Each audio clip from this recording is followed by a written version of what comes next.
Question करते हैं, इसको देखते हैं एग्जामिनर हमसे क्या बोलता है इस क्वेश्चन के अंदर। क्वेश्चन 34 है ये, आपकी बुक के अंदर पेज नंबर 68 के ऊपर ये मौजूद होगा, तो आप वहां से देख सकते हैं इस क्वेश्चन को। राइट, क्वेश्चन देखते हैं और फिर बात करते हैं इसके बारे में। अच्छा, ये जो हम अभी क्वेश्चन करने जा रहे हैं, this is November 2011 paper 2 variant 3।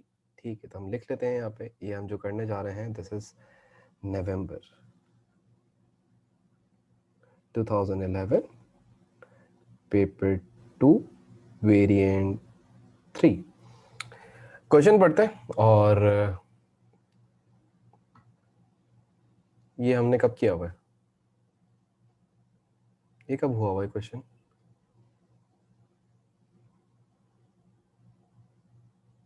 ये हमने क्वेश्चन नहीं करा है, ये क्वेश्चन इंपॉर्टेंट क्वेश्चन है, ये हो नहीं सकता क्योंकि इसके अंदर हर साल का अलग ओएआर था। ऐसा हो नहीं सकता कि हमने ये वाला क्वेश्चन करा पाओ। देख लें सब लोग, एक दफा देख लें एक नजर। ये रेडवुड का ही एक क्वेश्चन था जो कि उसके अंदर हम लोगों ने ओवरहेड एनालिसिस शीट बनानी थी, वो एक अलग चीज थी, ये एक अलग चीज है। ठीक है, स्टार्ट कर दें। ठीक है, ये वाला क्वेश्चन नहीं कर सकते क्योंकि यही एक क्वेश्चन था जो मुझे करवाना था। इंपॉर्टेंट क्वेश्चन है, और पढ़ते हैं और क्वेश्चन को देखते हैं कि क्या है। सही है। अच्छा भाई, क्वेश्चन में सबसे पहले तो एग्जामिनर हमसे बातें करना स्टार्ट करेगा, तो हम एग्जामिनर की बातों पे ध्यान देते हैं। एग्जामिनर हमसे क्या बातें करता है, बोलता है Redwood manufacturing limited started business on 1 January 2008 to manufacture furniture to customers special requirements. ठीक है, the following information is available for its first 3 years in business. तो पहले 3 सालों की इंफॉर्मेशन देता है, तो ये पहले 3 सालों की इंफॉर्मेशन अगर आप देखें तो 2008, 2009 और 2010, तो 3 सालों की आपको इंफॉर्मेशन दे रहा है। सबसे पहले आप देखिए तो ये फिगर्स दी हुई है आपको डॉलर्स के अंदर। सबसे पहले बोलता है फिक्स कॉस्ट दी हुई है, फिक्स कॉस्ट इज 60,000, 66,000 एंड 70,000। अच्छा, अब याद रखिएगा यहाँ इस सवाल के अंदर जो फिक्स कॉस्ट आपको दी हुई है वो फिक्स कॉस्ट टोटलिटी के अंदर दी हुई है, पर यूनिट नहीं दी हुई, यानी कि इसको हम OAR नहीं बोलेंगे। राइट, ये हमारी total fix cost.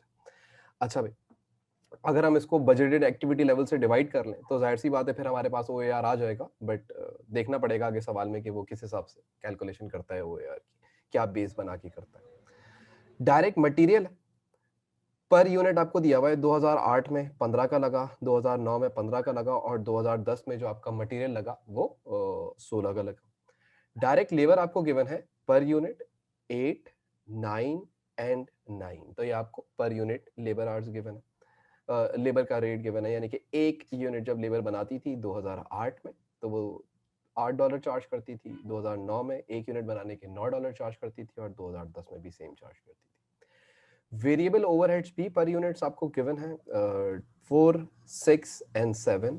Selling price भी पर यूनिट आपको गिवन है 40, 44 एंड 46। ठीक है, तो हमने बोला भाई कुछ इंफॉर्मेशन है जो हमें पर यूनिट पे गिवन है और एक खाली फिक्स कॉस्ट है जो हमें टोटलिटी के अंदर गिवन है। आगे बोलता है the production and sales quantities during the period. अब आपको यहाँ पे क्या बोलता है, ठीक है, कि आपकी प्रोडक्शन और सेल्स की जो क्वांटिटीज है उसके बारे में आपसे एग्जामिनर बात कर रहा है। अच्छा, अब अगर आप सवाल के अंदर गौर करें और सवाल के अंदर ये जो भी पूरा एक सवाल है इसके अंदर आप देखें तो आपको सबसे पहले ये मालूम होना चाहिए कि जो आपका बिजनेस है, जो आपने ये बिजनेस करना स्टार्ट किया था, तो क्या इस बिजनेस के अंदर कोई ओपनिंग इन्वेंट्रीज थी? तो सबसे पहले अगर हम 2008 के बारे में बात करें तो 2008 के अंदर मुझे कोई ओपनिंग इन्वेंट्री नजर नहीं आ रही है। यानी कि हम अगर देखें तो हमारे पास, अगर मैं यहाँ पे थोड़ी सी जगह बना के लिख लूं, ओपनिंग इन्वेंट्री, और यहां पे मैं जगह बना के लिख लूं क्लोजिंग इन्वेंट्री, क्योंकि मुझे वो पता होनी चाहिए कि भाई कितनी है कितनी नहीं है। तो अगर मैं नोटिस करूं तो साल अभी इन्होंने स्टार्ट किया था, तो जाहिर सी बात है दिस वाज वेरी ऑब्वियस कि ओपनिंग इन्वेंट्री शुड बी निल। तो ओपनिंग इन्वेंट्री तो इनके पास कुछ भी नहीं होनी चाहिए थी, तो नहीं है। लेकिन क्या इनके पास कोई क्लोजिंग इन्वेंट्री होगी? इन्होंने कितने यूनिट्स प्रोड्यूस करे? 15,000 यूनिट्स प्रोड्यूस करे, और उसमें से बेच कितने दिए? 12,000 यूनिट्स बेच दिए, तो क्लोजिंग में इनके पास यूनिट्स कितने बचे होंगे? 3,000 यूनिट्स बचे होंगे। और यही 2008 के क्लोजिंग यूनिट्स ओपनिंग यूनिट्स बन चुके होंगे आपके नेक्स्ट ईयर के, वो कितने हो जाएंगे? 3,000 हो जाएंगे।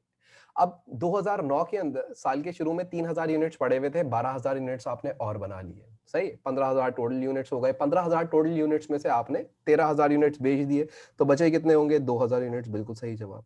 अब यही 2000 यूनिट्स जो क्लोजिंग है वो 2010 के ओपनिंग यूनिट्स बन जाएंगे। अब ओपनिंग में 2000 आपके पास पड़े हुए थे मेरे ख्याल से 2000 यूनिट्स, 16000 बनाए और 16000 बेच दिए, तो आखिर में भी कितने बचे हुए होंगे क्लोजिंग यूनिट्स? 2000। यहां तक बात समझ आई? क्योंकि ओपनिंग क्लोजिंग इन्वेंटरी देखो, कभी कभी पिछले सवालों में क्या करता था, यूनिट्स की जो प्रोडक्शन थी वो छुपा लेता था। अभी क्या छुपा ली? ओपनिंग क्लोजिंग इन्वेंटरी छुपा ली। कल को क्या छुपा लेगा? सेल्स के यूनिट छुपा लेगा। हमें हमारा कॉन्सेप्ट क्लियर होना चाहिए, हमें ये पता होना चाहिए कि हम कर क्या रहे हैं, हम कैलकुलेट क्या कर रहे हैं, सिंपल एज इट इज। तो बस उसी बेसिस के ऊपर हम लोगों ने चलना था और हमने सीधा सीधा इन सबको उठा के कैलकुलेट करके साइड में रख दिया। ये कोई मुश्किल वर्किंग नहीं थी, ये एक नॉर्मल सोच थी, जो आपकी और मेरी सोच है, हम उस सोच के ऊपर क्वेश्चंस को करते हैं, और आपकी मेरी सोच अगर अच्छी होगी तो हम क्वेश्चन को सुकून से कर जाएंगे।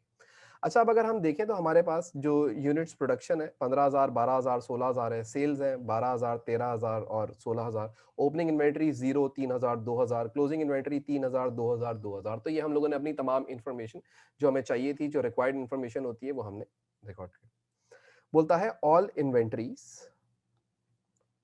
Inventories has been valued using FIFO, यानी कि जो पहले आती थी वो पहले बिक जाती थी और जो बाद में आती थी वो बाद में ही बिकती थी, सही। तो ये फर्स्ट आउट हो जाता था, जो पहले आए वो पहले बेच दिया जाएगा, बस सिंपल सी बात है।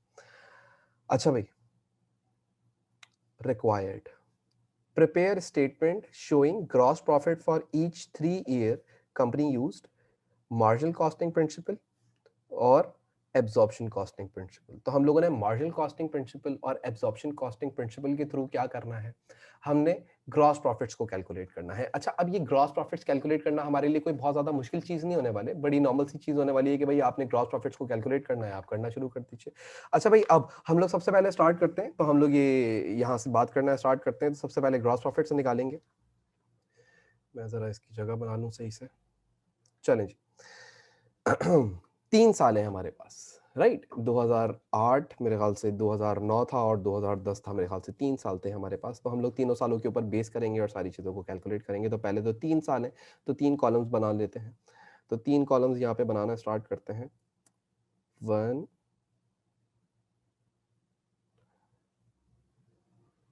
2, बहुत बड़े बड़े बन गए मेरे ख्याल से, राइट, थोड़े छोटे कर लेते हैं।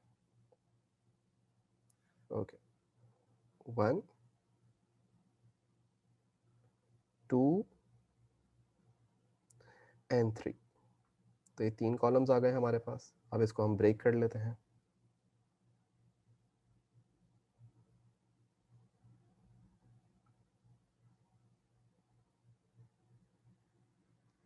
चलो, तो ब्रेक हो गए। सबसे पहले एग्जामिनर ने हमसे मांगा क्या था? हमसे सबसे पहले मांगा था मार्जिनल कॉस्टिंग के थ्रू आप कैलकुलेट करके दिखाएं ग्रॉस प्रॉफिट, और उसके बाद बोला एब्जॉर्प्शन कॉस्टिंग के थ्रू कैलकुलेट करके दिखाएं ग्रॉस प्रॉफिट। तो पहले जब तक मार्जिनल कॉस्टिंग के बारे में बात हो रही है तो कोई खास इतना सोचने की जरूरत ही नहीं है, सीधा सीधा स्टार्ट कर देंगे काम को करना। काम को करने से पहले थोड़ा सा इसको साफ सुथरा करके बना लें और फिर स्टार्ट कर देते हैं।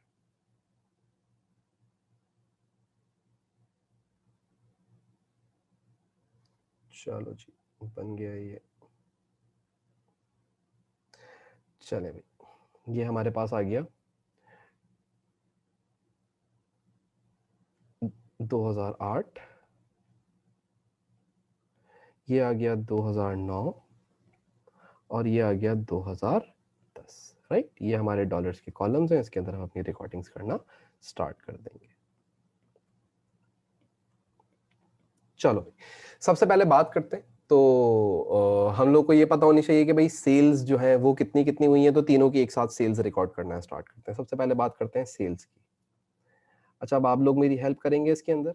अगर हम देखें तो हम लोगों ने 2009 के अंदर कितने यूनिट सेल करे थे? 12000 यूनिट सेल करे थे, राइट। कितने यूनिट्स थे? 12000 यूनिट्स थे। 12000 यूनिट्स के ऊपर मैं अगर अपनी सेलिंग प्राइस देखूं 2008 की, तो वो कितनी है? 40 है। अगर मैं 2009 की अपनी सेलिंग प्राइस देखूं तो वो कितनी है? 44 है, और उसमें मैंने 13000 यूनिट्स बेचे। और इसी तरीके से 2010 के अंदर जो मेरी सेलिंग प्राइस है वो 46 है, और मैंने कितने यूनिट्स बेचे हैं? 16000 यूनिट बेचे हैं। तो यानी कि मैं इन सबको आपस में मल्टीप्लाई करता रहूंगा और मेरी सेल्स आती रहेंगी। तो ये सब आप भी कैलकुलेट कर सकते हैं। तो या वहां पे मुझे दोबारा से वर्किंग शो करने की जरूरत नहीं है, बड़ी सिंपल सी चीज थी कि 12,000 यूनिट बेचे हैं 40 रुपए के हिसाब से, तो कितनी सेल्स आई होंगी। तो जो भी आप लोग मुझे वैल्यूज बता रहे हैं मैं वो रिकॉर्ड कर देता हूँ।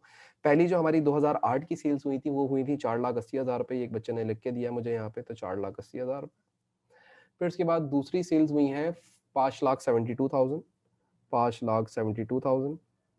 और फिर तीसरी सेल्स हुई हैं 7,36,000, 7,36,000। अच्छा जी, वंस मैंने अपनी सेल्स को रिकॉर्ड कर लिया तो मेरे ख्याल से ये सेल्स तो आपके लिए कोई बहुत बड़ी चीज अब है नहीं, तो आप सेल्स रिकॉर्ड कर सकते थे। ठीक है। अच्छा भाई, अब हम क्या करेंगे, अब हम यहाँ पे हेडिंग लिखेंगे। अच्छा, अब याद रखिएगा ये अभी हम लोग कौन सी बना रहे हैं, ये मार्जिनल कॉस्टिंग के थ्रू कैलकुलेशन में यहाँ लिख लेते हूँ आपके लिए समझाने के लिए। Calculation of gross profit using marginal costing. ठीक है, तो मार्जिनल के थ्रू मैं कैलकुलेशंस करने जा रहा हूं, बस ये बात दिमाग में रखना। अच्छा भाई, अब मार्जिनल के थ्रू करते हैं तो सबसे पहले हेडिंग क्या लिखते हैं, यहाँ पे हम लिखेंगे लेस वेरिएबल कॉस्ट। और अगर एब्जॉर्प्शन बना रहे होते तो हम क्या लिखते हैं, लेस प्रोडक्शन कॉस्ट। आसान हो गया अब हमारे लिए, कोई इतना मसला नहीं है। सबसे पहले हम लिखेंगे यहाँ पे ओपनिंग इन्वेंट्री। ओपनिंग इन्वेंट्री ये निकलती कैसे है, जो भी आपके ओपनिंग यूनिट्स होंगे उसको मल्टीप्लाई कर देंगे मार्जिनल रेट से। ठीक है, तो आपको ओपनिंग इन्वेंट्री पता लग जाएगी। मैं इसको थोड़ा सा साफ करके अगर लिख दूं ताकि सबको साफ साफ नजर आ जाए। Units multiply bye marginal rate. ठीक है बेटा, तो हम लोग क्या करेंगे, इस तरीके से हम कैलकुलेशन करना स्टार्ट करेंगे। अगर हम देखें तो हमारे पास 2008 के अंदर मार्जिनल रेट, चलो पहले मार्जिनल रेट कैलकुलेट कर लेते हैं। तीनों सालों का अलग अलग मार्जिनल रेट आएगा या सेम मार्जिनल रेट आएगा, पहले तो आप ये बताइए मुझे। मेरा सवाल आपसे ये, क्या तीनों सालों का अलग अलग मार्जिनल रेट आएगा या सेम मार्जिनल रेट आएगा, पहला सवाल ये है। क्या 2008 का, 2009 का, 2010 का, तीनों का मार्जिनल रेट अलग अलग आएगा? सर देखें, हम अपने कॉन्सेप्ट पे चलेंगे तो हमारा कॉन्सेप्ट ये कहता है कि जो मार्जिनल रेट होता है वो कैलकुलेट ऐसे होता है, direct material per unit plus direct labour per unit plus variable production overheads. तो सर अगर आप देखें तो यहाँ पे डायरेक्ट मटेरियल, डायरेक्ट लेबर और वेरिएबल प्रोडक्शन ओवरहेड हर साल वेरी कर रहे हैं, राइट, डिफरेंट है। तो अगर मैं आपसे बोलूं कि भाई आप पहले 2008 का मार्जिनल रेट निकालें तो बोलेंगे आप सर के direct material was 15 whereas direct labour was 8 and variable production overheads were 4। तो इसका मार्जिनल रेट कितना आ रहा है, मार्जिनल मैं शॉर्ट करके अब यहाँ पे लिख रहा हूँ, आपको पता है ये मैं क्या लिख रहा हूँ, एमआर मार्जिनल रेट, राइट, बिल्कुल सही बताया सबने अलग। तो बताओ बेटा 2008 का मार्जिनल रेट कितना है, 27 है। ठीक है, अगर मैं आपसे बोलूं कि अच्छा यहाँ पे एग्जामिनर ने हमें, ठीक है, तो एब्जॉर्प्शन रेट के लिए अभी हम लोग आगे जाके देखते हैं कि क्या करना है। अच्छा जी, उसके बाद फिर मार्जिनल रेट जब बात आएगी तब करेंगे। मार्जिनल रेट 2009 का कितना है वो कैलकुलेट कर लेंगे। तो कैसे कैलकुलेट करेंगे, 15 प्लस 9 प्लस 6, तो इन तीनों को प्लस कर लेंगे तो कितना आ रहा है बेटा,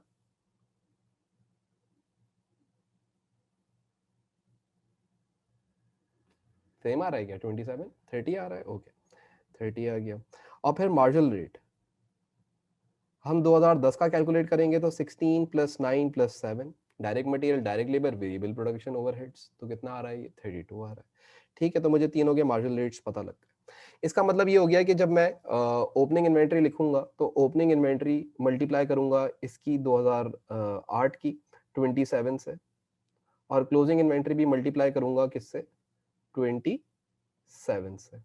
इसकी ओपनिंग इन्वेंट्री जब निकालनी होगी तब उसके बारे में बात कर लेंगे, लेकिन इसको जब मैं मल्टीप्लाई करूंगा तो 30 से, हाँ ये मल्टीप्लाई होगा 30 से। अच्छा, ये मार्जिनल रेट आपको अलग अलग दिए मैं ना, तो 2009 का क्लोजिंग ओपनिंग इन्वेंट्री के ऊपर चेंज नहीं होना चाहिए, ओपनिंग इन्वेंट्री तो सेम रहनी चाहिए। तो ओपनिंग इन्वेंट्री को तो हम मल्टीप्लाई करेंगे 27 से ही, 27 से ही। इसकी क्लोजिंग इन्वेंट्री को मल्टीप्लाई करेंगे 30 से, और फिर ये जो ओपनिंग इन्वेंट्री होगी ये 30 से ही मल्टीप्लाई होकर आई भी होगी, कैरी फॉरवर्ड बैलेंस होगा ये, और इससे मल्टीप्लाई करेंगे क्लोजिंग इन्वेंट्री को 32 से, तो आंसर्स आएंगे। ये जो मैंने यहाँ पे काम किया है, क्या ये सब लोगों को समझ आई है ये वाली बात जो मैंने यहाँ पे आप लोगों से बोला है? ये देख लो बेटा, क्या ये सबको समझ आई है ये वाली बात जो अभी हम लोगों ने करी है यहाँ तक, कि ओपनिंग इन्वेंट्री को 27 से मल्टीप्लाई करेंगे पहले साल की, और क्लोजिंग इन्वेंट्री को भी 27 से मल्टीप्लाई करेंगे पहले साल की ही, लेकिन जो पहले साल की क्लोजिंग इन्वेंट्री होगी उसी अमाउंट की ओपनिंग इन्वेंट्री बन चुकी होगी, तो वही जो 3000 होगा उसको 27 से ही मल्टीप्लाई किया जाएगा, एंड देन जो क्लोजिंग इन्वेंट्री होगी उसको मार्जिनल रेट से मल्टीप्लाई किया जाएगा। ओपनिंग इन्वेंट्री 2009 की, हाँ तो यही बात कर रहा हूँ मैं। तो देखो ये वाली बात समझ आ रही है, ये जो मैंने अभी यहाँ पे बात करी है, क्या ये वाली बात सबको समझ आई है? इसके अंदर कोई इशू तो नहीं हो रहा, या इसको समझने में कोई मसला तो नहीं हो रहा? पहले ये देख लो, डन है यहाँ तक, क्लियर है? तो इसका मतलब हम क्या करते हैं, सबसे पहले सबकी ओपनिंग इन्वेंट्रीज रिकॉर्ड करना स्टार्ट करते हैं। तो सबकी ओपनिंग इन्वेंट्रीज निकालो, पहले की ओपनिंग इन्वेंट्री तो जीरो हो जाएगी, तो पहले की ओपनिंग इन्वेंट्री के अंदर तो मसला है ही नहीं, तो हम यहाँ पे लिख लेते हैं पहले की जो ओपनिंग इन्वेंट्री आ रही है वो तो आ रही है जीरो। दूसरे की ओपनिंग इन्वेंट्री निकालो तो कितनी आ रही है, जरा कैलकुलेट करो।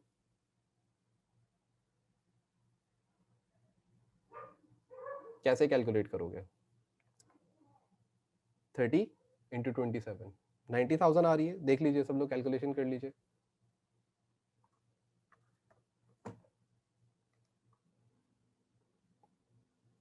कितना आ रहा है ये? 3000 मल्टीप्लाई बाय 27, 81,000 आ रही है बेटा। ठीक है, तो 81,000 लिख लेते हैं, 81,000। और इसकी थर्ड वाले की आप कैसे निकालेंगे? 2000 इंटू 30 कर लेंगे, तो कितनी आ रही है जरा कैलकुलेट कर लीजिए, मुझे बताइए।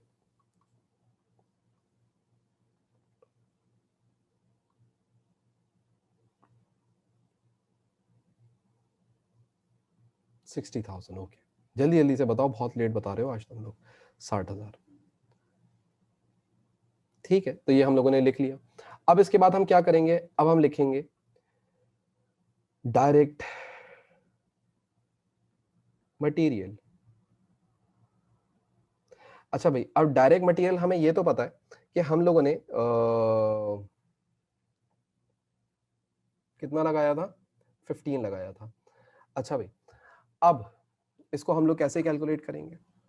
देखिए, इसको कैलकुलेट करने के दो तरीके हैं। मैं आपको ऑलरेडी इससे पहले की क्लासेस के अंदर इन सबको ब्रेक करके कैलकुलेट करके दिखा चुका हूं कि डायरेक्ट मटेरियल को कैसे कैलकुलेट करना है, डायरेक्ट लेबर को कैसे करना है, वेरिएबल ओवरहेड्स को कैसे करना है, राइट?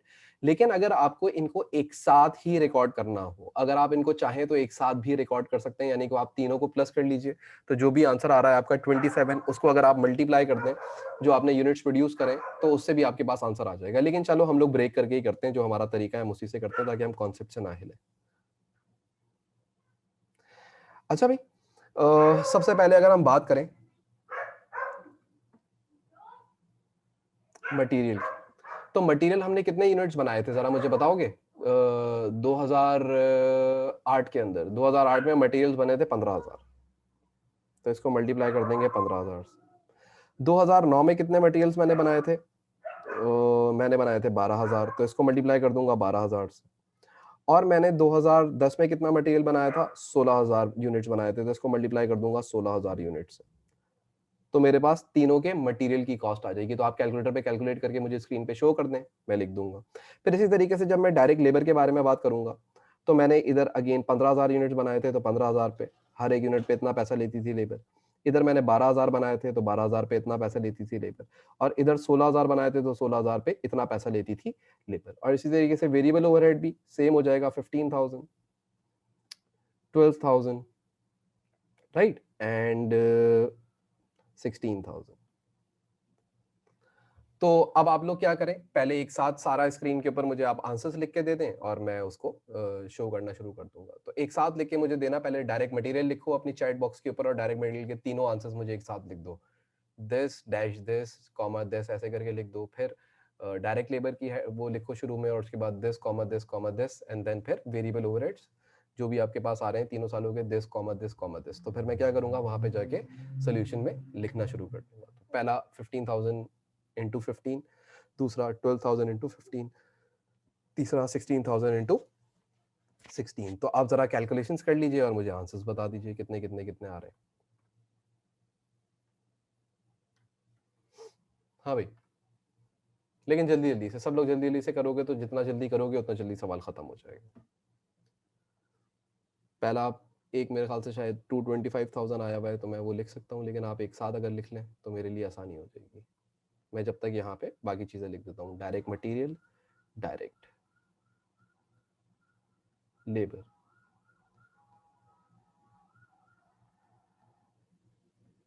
डायरेक्ट बल्कि डायरेक्ट लेबर लिख लिया। अब वेरिएबल ओवरहेड्स, और फिर उसके बाद आ जाएगा लेस क्लोजिंग इन्वेंट्री।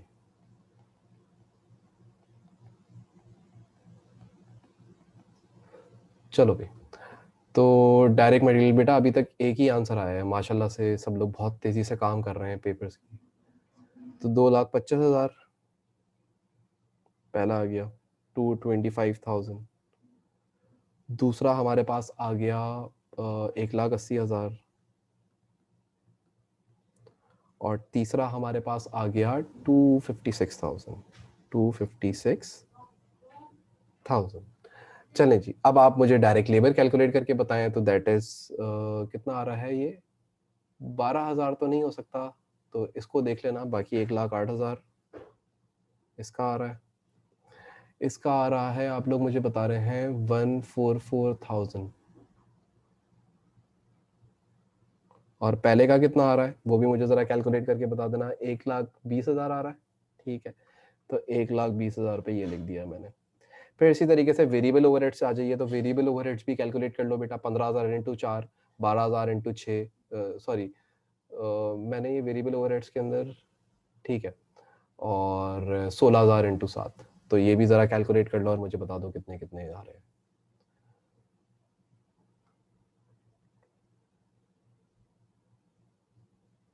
जल्दी जल्दी से कैलकुलेशन करो, सिंपल सी कैलकुलेशन है, मल्टीप्लाई तो करना है। तो आपको पता लग जाएगा वेरिएबल ओवरहेड्स 2008 के कितने हैं, 9 के कितने हैं, और 10 के कितने हैं। तो ये मेरे पास आंसर्स आए हैं यहाँ पे स्क्रीन पे। 60,000, तो यहाँ पे लिख दिया 60,000। यहाँ पे हमने लिख दिया 72,000, और यहाँ पे हमने लिख दिया कितना, 1,12,000। ठीक है, उसके बाद फिर हम क्लोजिंग इन्वेंट्री लेस करेंगे इसमें से। अच्छा, अब क्लोजिंग इन्वेंट्री जो पिछले अगले साल की ओपनिंग है वही पिछले साल की क्लोजिंग हो जाएगी, यानी कि ये तो 81,000 हो जाएगा, राइट। यहाँ की जो क्लोजिंग इन्वेंट्री है वो 60,000 आ जाएगी, राइट। और यहाँ की क्लोजिंग इन्वेंट्री आप कैलकुलेट कर लें, तो क्लोजिंग इन्वेंट्री कैलकुलेट करने में कोई मसला नहीं है। आपके पास लास्ट ईयर में कितने यूनिट्स थे, बचे थे 2,000 यूनिट्स, और मार्जिनल रेट कितना था, 32 था। तो ज़रा इसको कैलकुलेट कर लो और मुझे बताओ कि क्लोजिंग इन्वेंट्री हमारे पास कितने की आ रही है लास्ट ईयर की। 2,000 इंटू 32 कर लो ना, मुझे जल्दी से लिख के बता दो कितना आ रहा है, ताकि मैं वो लिख दूँ।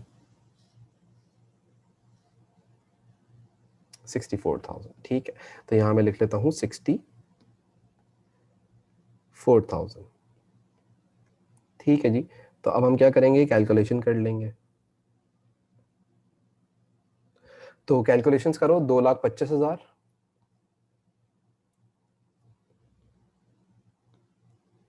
Plus 1,20,000 plus 60,000 minus 81,000। तो बताओ कितना आंसर आ रहा है? 324,000 आ रहा है, 324,000।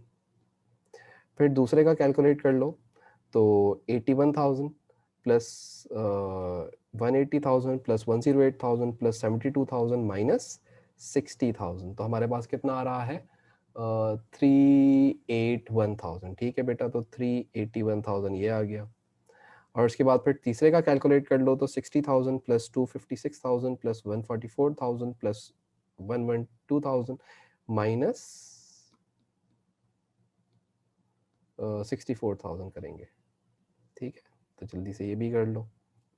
तो ये मुझे आंसर आया हुआ है कितना, दो आंसर आए बेटा। एक बच्चे ने ऊपर मुझे 508,000 का आंसर दिया है, और एक बच्चे ने 418 का आंसर दिया है। देख लो, 508 दो आ चुके हैं मेरे पास स्क्रीन पे, 3 आ चुके हैं, तो मैं वही लिखूंगा 508,000, राइट। तो हम लोग यहाँ से निकाल लेते हैं हमारा जो भी कंट्रीब्यूशन जो भी आ रहा है वो कितना आ रहा है, तो वो हम लोग देख लेते हैं। कंट्रीब्यूशन,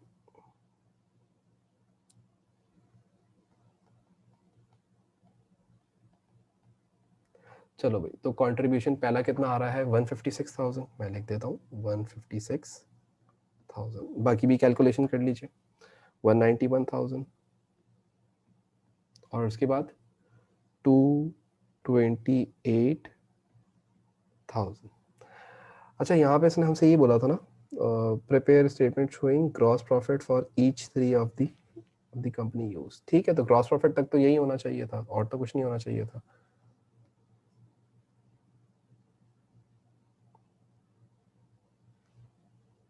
थर्ड 228,000, ठीक है बेटा, यही मैंने लिखा है। तो इसने यहाँ पे मतलब हमें कंट्रीब्यूशन तक लाके रोका था या क्या इसने रोका था हमें, अब मुझे ये नहीं पता।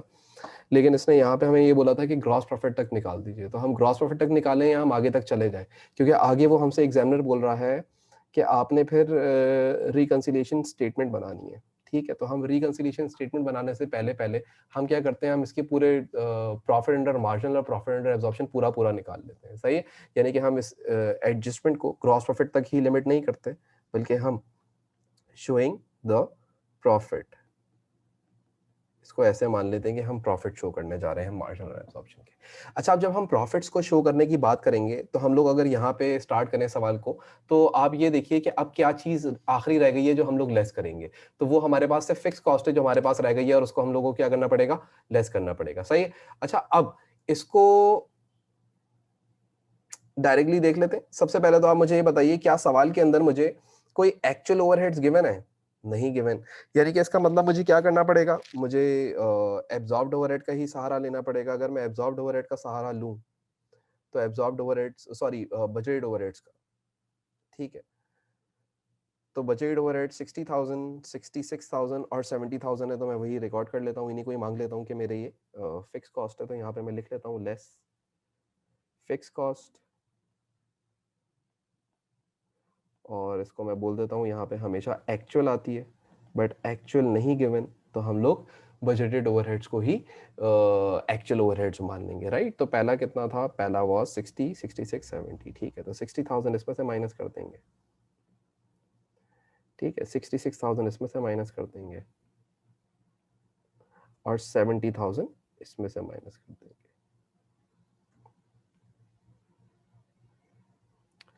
और हम कैलकुलेशंस कर जाते हैं आगे प्रॉफिट्स की। तो प्रॉफिट्स कैलकुलेट कर लेते हैं, तो प्रॉफिट कितना कितना आ जाएगा, प्रॉफिट निकाल लेते हैं। प्रॉफिट अंडर मार्जिनल, चलो भाई, तो प्रॉफिट्स कैलकुलेट करो। पहला 96,000 बताया गया मुझे, दूसरा बताओ, और तीसरा, एंड देन फिर अगेन अगेन अगेन आगे बढ़ते जाओ।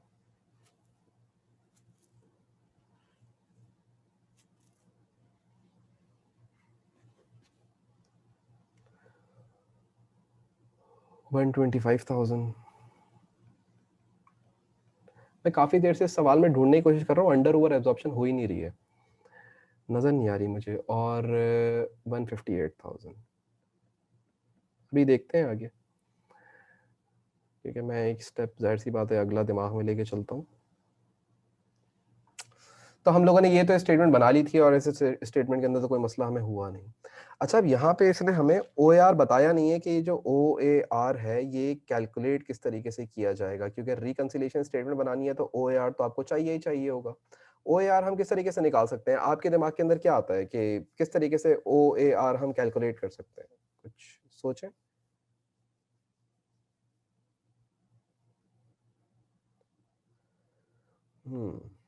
अब अगर आपको कोई भी चीज़ नहीं गिवन, तो हम ओ ए आर कैसे निकालें? एक काम करते हैं, ऐसा कर लेते हैं, 2008 का ओएआर निकालते हैं पहले। तो 2008 का ओएआर कैसे निकलेगा, आपको ये पता है कि बजटेड प्रोडक्शन ओवरहेड्स हैं। अब इसको डिवाइड करना है किसी बजटेड एक्टिविटी लेवल से। सवाल के अंदर कोई भी बजटेड एक्टिविटी लेवल नहीं दिया गया हमें यहाँ पे। अच्छा, अब हम क्या क्या चीज़ें हैं जो हम बजटेड रख सकते हैं? मटेरियल की कॉस्ट रख सकते हैं, लेकिन वो जाहिर सी बातें नहीं करेंगे। अच्छा अब देखो यार, अब जरा बात को गौर से सुनिएगा। यहाँ पे बेटा इसने बोला हुआ नहीं है कि मटेरियल रखो या किस चीज को रखो, तो यहाँ पे एक छोटी सी कंफ्यूजन है। हमें अब क्या करना पड़ेगा, हमें बिल्कुल बेसिक के ऊपर चले जाना पड़ेगा। अच्छा, अब OAR जो निकलता है वो हमेशा जो हम यहाँ पे रिकॉर्ड करते हैं वो किसकी बेसिस के ऊपर रिकॉर्ड करते हैं। चले आप अगर ऐसे आपको याद नहीं आ रहा, अगर मैं आपको पीछे ले जाऊं, तो ये जो OAR होता था, इस OAR को यहाँ पे देखिएगा, इस OAR को आप किससे मल्टीप्लाई करते थे, एक्चुअल एक्टिविटी लेवल से मल्टीप्लाई करते थे। यानी कि इसका मतलब यह है कि जो आप, नहीं नहीं नहीं, आप लोग थोड़ा सा आंसर गलत दे रहे हैं, थोड़ी सी चीज आप समझ रहे नहीं है, जल्दी में आंसर मत दीजिएगा। कहने का मकसद यह है कि जब मैं यहाँ पे ये रिकॉर्डिंग कर रहा था तो मैं इसको मल्टीप्लाई किससे करता था, OAR को मल्टीप्लाई करता था यूनिट्स से। हाँ, एक्चुअल एक्टिविटी लेवल क्या होते हैं, यूनिट्स होते हैं। जितने यूनिट्स मैंने प्रोड्यूस करे होते हैं इस साल, उससे मल्टीप्लाई करके OAR को कैलकुलेट किया करता था। तो अभी भी मुझे क्या करना पड़ेगा, यहाँ पे जब मैं यहाँ पे सोल्यूशन कर रहा हूँ तो मैं क्या करूंगा, टोटल फिक्स कॉस्ट जो भी मेरे पास आई हुई है, मैं कहाँ कैलकुलेशन कर रहा था, ओके यहाँ पे जो भी मेरे पास बजट प्रोडक्शन ओवरहेड्स आए हुए हैं उसको मैं डिवाइड कर दूंगा यूनिट्स ऑफ प्रोडक्शन से। तो आपको पता लग जाएगा कि हर एक यूनिट जब तुम बनाते थे तो उसके ऊपर तुम्हारी कितनी फिक्स्ड ओवरहेड की कॉस्ट आती थी। क्योंकि याद रखिएगा, जब हम इनकम स्टेटमेंट के अंदर रिकॉर्ड कर रहे होते थे फिक्स कॉस्ट, तो उसको मल्टीप्लाई कैसे करते थे, OAR, fix cost per unit. हम हमेशा क्या लेते थे, फिक्स कॉस्ट पर यूनिट। सवाल के अंदर हमें क्या, कौन सी गिवन होती थी, फिक्स कॉस्ट या OAR पर यूनिट, जिसको मैं आपको बोलता था कि ये आपकी क्या है, फिक्स कॉस्ट पर यूनिट है। इससे पहले भी आपने जो सवाल किया होगा उसके अंदर भी आपको क्या गिवन थी, fix cost per unit given थी। ये स्क्रीन चेंज क्यों नहीं हो रही, मेरी स्क्रीन चल रही है, देखो बेटा एक दफा जरा मुझे बताना, मेरी सामने वाली स्क्रीन रुक गई है, तो मुझे बताओ कि बाकी चल रही है, चैट बॉक्स पे जरा बताना।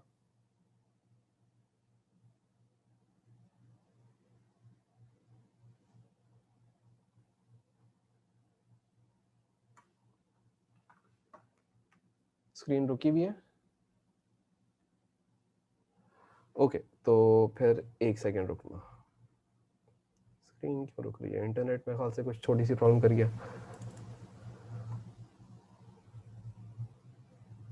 अच्छा, अब जैसी स्क्रीन चले मुझे बताना, फिर मैं वहीं से ही कंटिन्यू करूंगा। कभी कभी ऐसा हो जाता है। देखो अभी अभी सही है, अभी चल रही है, अभी शेयर हो रही है स्क्रीन। वैसे तो स्क्रीन शेयर नहीं हो रही, कैमरा शेयर हो रहा है।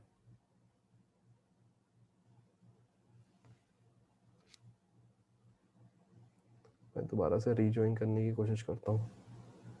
स्क्रीन नहीं चल रही बेटा, शेयर नहीं हो रही, वो स्क्रीन रुकी भी है। कैमरा हो रहा है क्योंकि मैं यहाँ से स्क्रीन चेंज कर रहा हूँ ना अपने पास से, तो ये हो रही नहीं है। मैं एक सेकंड रुकना जरा, मैं इसको बंद करता हूँ और दोबारा ज्वाइन करता हूँ।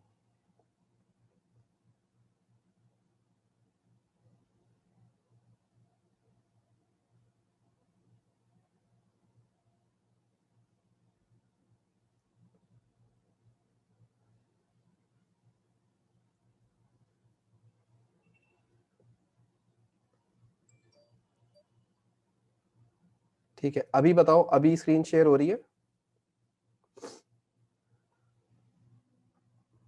अभी मुझे एक दफा बेटा पहले बता, ठीक है। अच्छा, हम लोग ये बात कर रहे थे, मैं दोबारा से यहीं से स्टार्ट करता हूँ कि मैंने OAR निकालना था। मुझे क्या निकालना था, OAR। अच्छा, अब मैं जब OAR रिकॉर्ड करूंगा अपनी इनकम स्टेटमेंट के अंदर, यहाँ पे जाके जब मैं मार्जिनल कॉस्टिंग स्टार्ट करूंगा, मार्जिनल कॉस्टिंग स्टेटमेंट बनाना स्टार्ट करूंगा, तो मुझे वहां पे क्या चाहिए होगी, फिक्स कॉस्ट पर यूनिट चाहिए होती है। यानी कि एक यूनिट के ऊपर कितनी फिक्स कॉस्ट आ रही है, मुझे वो चाहिए होती है। अच्छा, अगर हम यहाँ पे देखें तो हमें ये तो पता है कि हमारा बजट प्रोडक्शन ओवरहेड्स कितने हैं, हमारे पास 2008 के हैं, 60,000 के, राइट। लेकिन अब हमें क्या चाहिए होगा, ये 60,000 की तो टोटल फिक्स कॉस्ट आई हुई है, मुझे चाहिए होगा पर यूनिट कितनी फिक्स कॉस्ट आ रही है। तो मैं इसको डिवाइड किससे कर दूंगा, सुनिएगा जरा, यूनिट्स प्रोड्यूस से। किससे डिवाइड कर दूंगा, यूनिट्स प्रोड्यूस से। तो पहले साल मैंने कितने यूनिट्स प्रोड्यूस करे थे, 12,000 यूनिट्स प्रोड्यूस करे थे। तो बताएं पहले साल मेरी जो फिक्स कॉस्ट पर यूनिट आ रही है, जो फिक्स कॉस्ट पर यूनिट आ रही है, वो कितनी आ रही है, $4 पर यूनिट आ रही है, जिसको मैं OAR भी बोल सकता हूँ। अच्छा, अगर आपको इस चीज को कंफर्म करना हो तो आप अगर पिछले क्वेश्चन पे जाएं, तो पिछले क्वेश्चन के अंदर अगर आप देखें तो बेटा आपको जो फिक्स कॉस्ट दी हुई थी वो कौन सी दी हुई थी? OAR पर यूनिट दिया हुआ था, यानी कि fix cost per unit given थी इस सवाल के अंदर। इससे पीछे चले जाएँ तो यहाँ पे भी आपको fix cost per unit given थी और fixed overheads per unit given थे। तो देयरफॉर आज भी मुझे किस चीज़ की ज़रूरत पड़ेगी? फिक्स कॉस्ट पर यूनिट की। तो मैं उसको डिवाइड भी किससे करूँगा? नंबर ऑफ यूनिट्स प्रोड्यूस से, जितने यूनिट्स मैंने प्रोड्यूस करे। अगर मैं 1 यूनिट प्रोड्यूस करता तो इसका मतलब क्या है? मेरी फिक्स कॉस्ट कितनी आती? $4 की आती। इसका मतलब ये है। अगर मैं 2 यूनिट प्रोड्यूस करता, इफ 2 यूनिट्स वर प्रोड्यूस्ड, तो फिक्स कॉस्ट कितनी आती? मुझे बताएगा कोई बच्चा? सर बड़ा इजी है, 4 को मल्टीप्लाई कर लीजिए 2 से, तो आपकी फिक्स कॉस्ट आती $8। ऐसे ही होता। अगर मैं आपसे ये बोलूं कि आप अगर 12,000 यूनिट्स प्रोड्यूस करते, तो हर एक यूनिट के ऊपर कितनी कॉस्ट आती? तो आप बोलते सर 4 को मल्टीप्लाई कर दीजिए 12,000 से। तो कितना आंसर आ रहा है? जरा मल्टीप्लाई करके देखिए 4 को 12,000 रुपए से, तो कितना आंसर आ रहा है?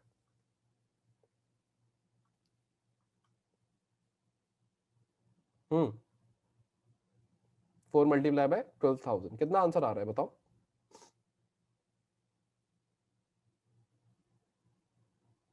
48,000 आ रहा है। 48,000 तो नहीं आना चाहिए। एक मिनट, ये 4 ही आ रहा है तो फिर 48,000 तो नहीं होना चाहिए।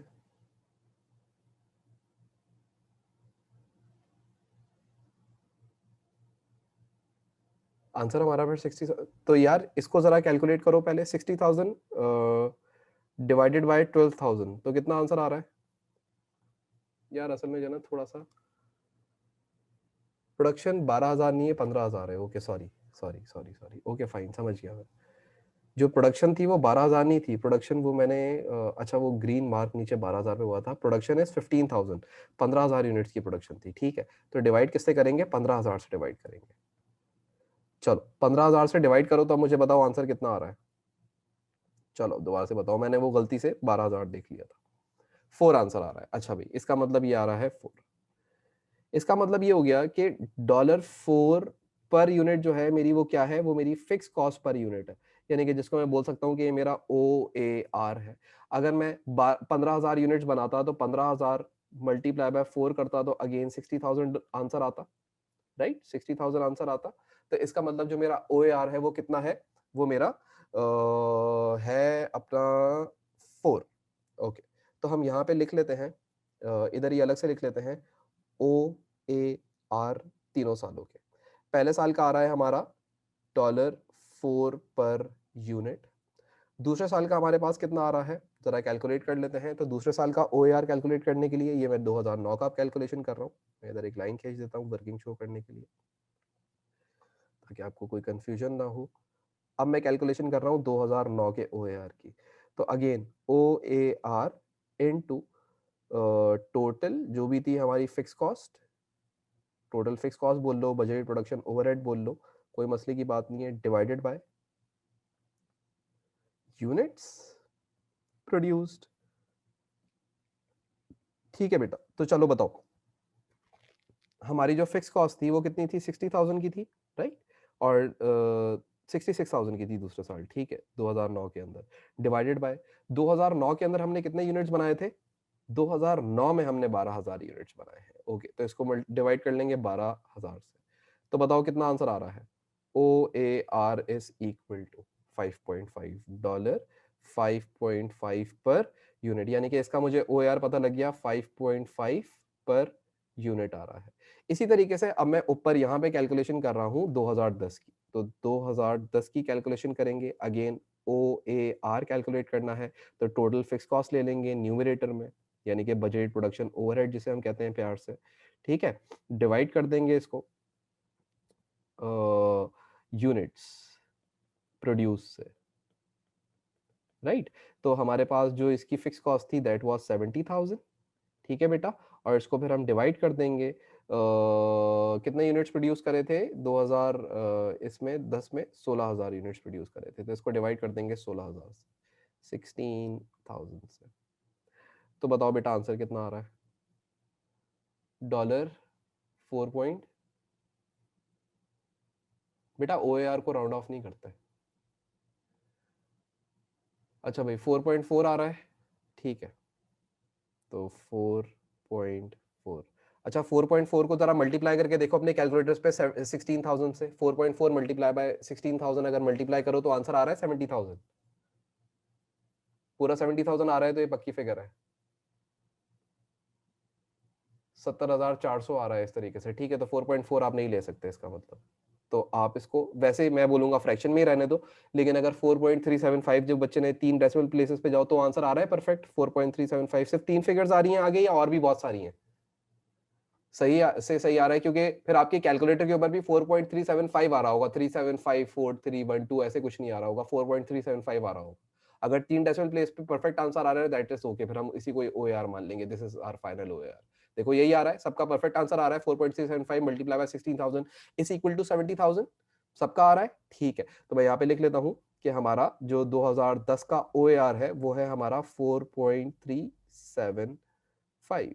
ठीक है, तो हमारे पास तीनों सालों के ओएआर आ गए, तो अब इसके अंदर हमें कोई इतनी परेशानी की बात नहीं है, इसके अंदर कोई इतना मसले की बात नहीं है। अच्छा भाई, अब हम लोग क्या करते हैं, अब हम लोग यहाँ पे स्टेटमेंट बनाना स्टार्ट करते हैं। तो अगेन 3 कॉलम्स बन जाएंगे सबसे पहले तो। अच्छा, अब यहाँ पे रिकंसिलिएशन स्टेटमेंट जब मैं बनवाऊंगा ना तो इसमें थोड़ी सी एक टेक्निक सिखाऊंगा, क्योंकि जब ओएआर डिफरेंट हो हर साल का तो ओपनिंग इन्वेंट्री और क्लोजिंग इन्वेंट्री दोनों का ओएआर डिफरेंट होगा। तो इसका मतलब जब मैं कैलकुलेशन कर रहा हूँ तो थोड़ा सा आपको मैं जगाऊंगा उस टाइम पे कि भाई अभी थोड़ा सा जागो और इस चीज को जरा समझना। जब रिकंसिलिएशन स्टेटमेंट पाएंगे अभी तो ये सब आसान आसान सीधा सीधा हो जाएगा, जो हम लोग आज तक करते हैं वही काम हो रहा है। पर इसमें एग्जामिनर ने ओएआर छुपाया हुआ था, मुझे फिक्स कॉस्ट पर यूनिट चाहिए थी, तो मैं डिवाइड भी उसको किससे करता, नंबर ऑफ यूनिट्स प्रोड्यूस से करता। तो मैंने उसी से ही डिवाइड किया है और मैंने उसी से ही अपने सारे आंसर्स निकाले हैं। यहां तक क्लियर है सबको? ये वाला यहाँ तो कोई भी इशू नहीं आ रहा है आप लोगों को, ठीक है। अच्छा भाई, अब हम लोग काम करते हैं, यहाँ पे हम बनाते हैं, पहले लाइन खींच लेते हैं।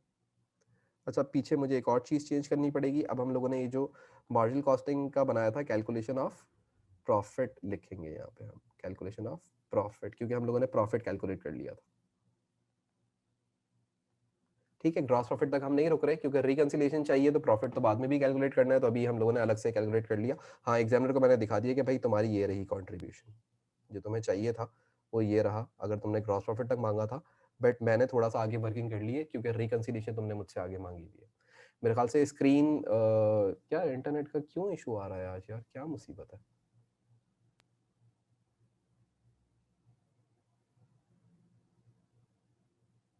रिकंसाइल नहीं कर रहे अभी बेटा, अभी हम एब्जॉर्प्शन कॉस्टिंग की स्टेटमेंट बनाएंगे। ओह, यार ये स्क्रीन रुकी हुई है, पता है तुम लोगों को? मैं अभी यहाँ से पेज चेंज कर रहा हूँ, स्क्रीन पे पेज चेंज नहीं हो रहा, बहुत डिले चल रही है ये, पता नहीं क्या हो गया है आज। होना नहीं चाहिए ये, घर का इंटरनेट तो मेरा कभी भी नहीं होना चाहिए ऐसे, अगर ये हो रहा है तो फिर तो मसले की बात है यार। कैमरा तो चल रहा है खैर, कैमरे को भी मौत आ रही है। ये कौन सी उर्दू है?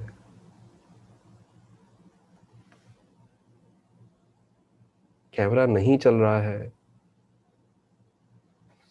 ओके, ये वो मीम वाली हरकत हो गई है, ठीक है समझ गया मैं। अमेरिका में my camera is not working, whereas in Pakistan sir कैमरे, मेरे नेट को मौत आ रही है। अच्छा यार, ये मेरे ख्याल से अभी मैं लाइन खींच के देखता हूँ, सही है, ओके फाइन चल रहा है अब, ठीक है। चलो भाई, तो थोड़ा सा वो ब्रेक आ गया था। अच्छा भाई, चले भाई, तो अब हम बात करते हैं, हम कैलकुलेशन करते हैं, कैलकुलेशन ऑफ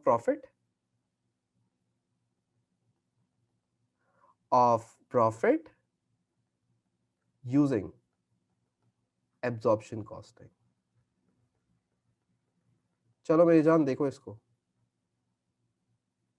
कैसे बनेगा। ये 2008 है, ये 2009 है, और ये 2010 है, और यहाँ पार्टी हो रही है। अच्छा भाई, अब आप अगर देखें तो ये आपके डॉलर्स आ गए हैं यहाँ पे, डॉलर डॉलर एंड डॉलर। सबसे पहले तो सेल्स लिखते हैं, ठीक है। एक दफा मुझे सब लोग ओके लिख दो कि सारी स्क्रीन आप लोग की चल रही है, क्योंकि मेरे सामने वाली जो स्क्रीन है ये कनेक्टेड है, तो ये चल रही है, इसका मतलब वैसे सबका चलना चाहिए, इसी वजह से मैं सामने खोल के रखता हूँ। तो एक दफा ओके लिख दो। सही है, सबकी चल रही है, निखिल की चल रही है, बाकी लोग जल्दी जल्दी से, जल्दी जल्दी से। ओके लिखना है, ओ और के।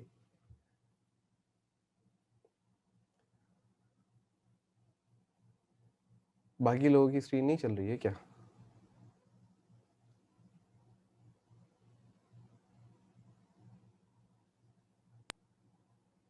ठीक है, मतलब चल ही रही है सबकी। चले भाई, तो आगे बात करते। सेल्स रिकॉर्ड करेंगे सबसे पहले। तो सेल्स में तो कोई टेंशन ही नहीं है, तो सेल्स रिकॉर्ड कर देते हैं। भाई सेल्स रिकॉर्ड करने के लिए पिछली सेल्स देख लीजिए, 4,80,000 रुपए।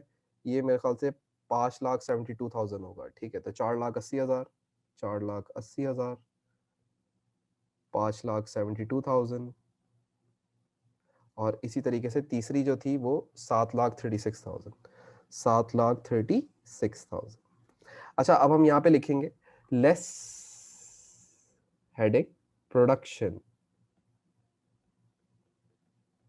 कॉस्ट। अच्छा, अब ये जो प्रोडक्शन कॉस्ट होगी, इसके अंदर सबसे पहले तो आ जाएगी आपकी ओपनिंग इन्वेंट्री। तो ओपनिंग इन्वेंट्री लिखते हैं, ओपनिंग इन्वेंट्री। भाई ओपनिंग इन्वेंट्री इसकी कैसे निकलेगी? यूनिट्स जो भी आपके पास थे मल्टीप्लाई बाय एब्जॉर्प्शन रेट। ठीक है, तो इस तरीके से हमारी ओपनिंग इन्वेंट्री निकलना शुरू हो जाएगी। तो सबसे पहले हमें क्या चाहिए?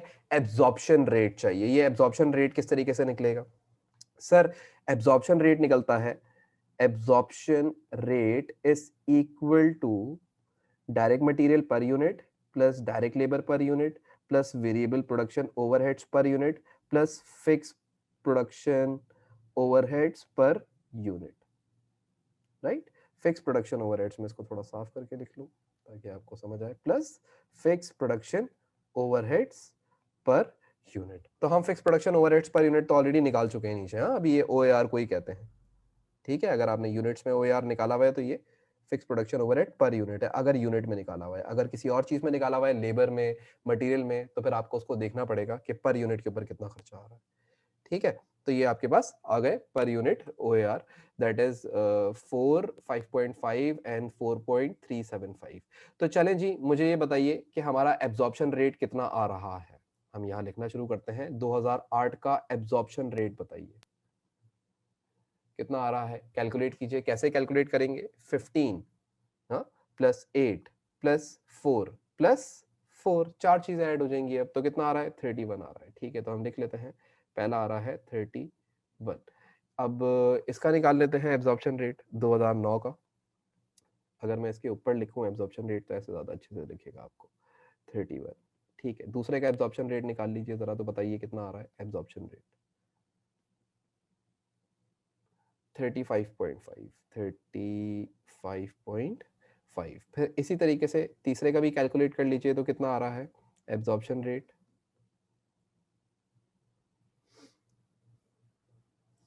तीसरे का निकलेगा 16 प्लस 9 प्लस 7 प्लस 4.375।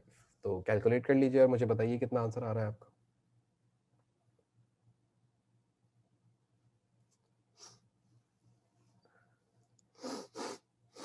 बेटा जल्दी जल्दी से ना, इतना देर में तो फिर 10 क्वेश्चन हो जाए। कितना आ रहा है? 16 प्लस 9 प्लस 7 प्लस 4.375। तो ये आ रहा है 36.375। ठीक हो गया जी। तो अब हम क्या करते हैं? अब हम इनमें से कुछ चीज़ों को मिटा लेते हैं दोबारा से, और फिर बात करते हैं।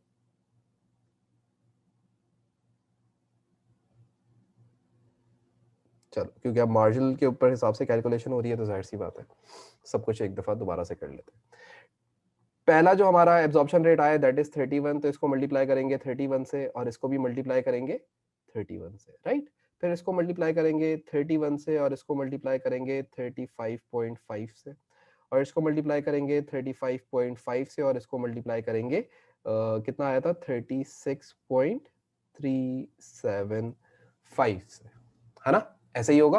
तो इन सबको आपस में आप मल्टीप्लाई कर लीजिए और मुझे बताइए पहले ओपनिंग इन्वेंट्री कितनी है और फिर क्लोजिंग इन्वेंट्री। तो ओपनिंग इन्वेंट्री हम यहाँ से लिखना शुरू करेंगे। तो सबसे पहले तो ओपनिंग इन्वेंट्री है 0। दूसरे साल की ओपनिंग इन्वेंट्री हम कैसे कैलकुलेट करेंगे? तो बड़ा सिंपल वे है। सिंपल वे क्या है? 3000 मल्टीप्लाई बाय 31। तो बताएं कितना आ रहा है? 93,000 मल्टीप्लाई बाय 31, तो कैलकुलेट करो 93,000, तो हम यहाँ लिख लेते हैं 93,000।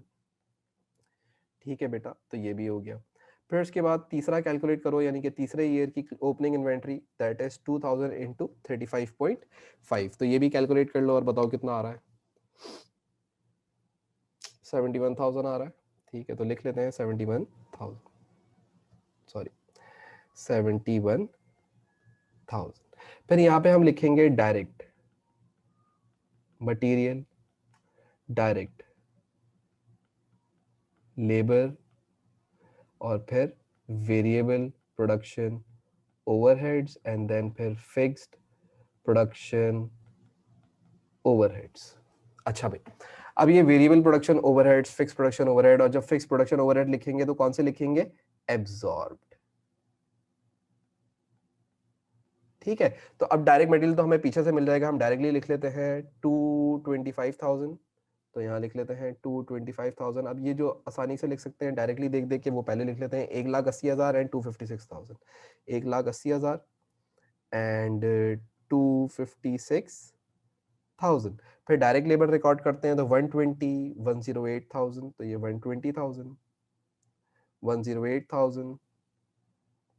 ठीक है, इसमें तो दोबारा कैलकुलेशन करने की जरूरत ही नहीं है ना, 144,000, 144,000। फिर वेरिएबल ओवरहेड्स भी डायरेक्टली उठा के लिख लेते हैं 60,000, 72,000, तो लिख लेते हैं यहाँ पे 60,000, 72,000 एंड 112,000, 112,000। अब हम लोगों ने क्या लिखने हैं? अब हम लोगों ने एब्जॉर्ब्ड ओवरहेड्स लिखने हैं। मुझे बताओ, स्क्रीन साथ साथ चल रही है? हो सकता है शायद थोड़ा सा आज इंटरनेट इशू आ रहा है, बट स्क्रीन साथ साथ चलनी चाहिए, सारी चीजें साथ साथ होनी चाहिए जिस तरीके से हो रही हैं। ठीक है, हो सकता है कि थोड़ा सा डिले आ रहा हो, या हो सकता है थोड़ा सा कुछ ऐसा हो रहा हो, लेकिन अब ये अचानक से यार इंटरनेट का इशू है, जो कि मुझे ऐसा लग रहा है कि ये वाली स्क्रीन अभी हमारी रुकी हुई है। तो हम थोड़ा सा 2 मिनट वेट करेंगे, उसके बाद फिर बात करते हैं।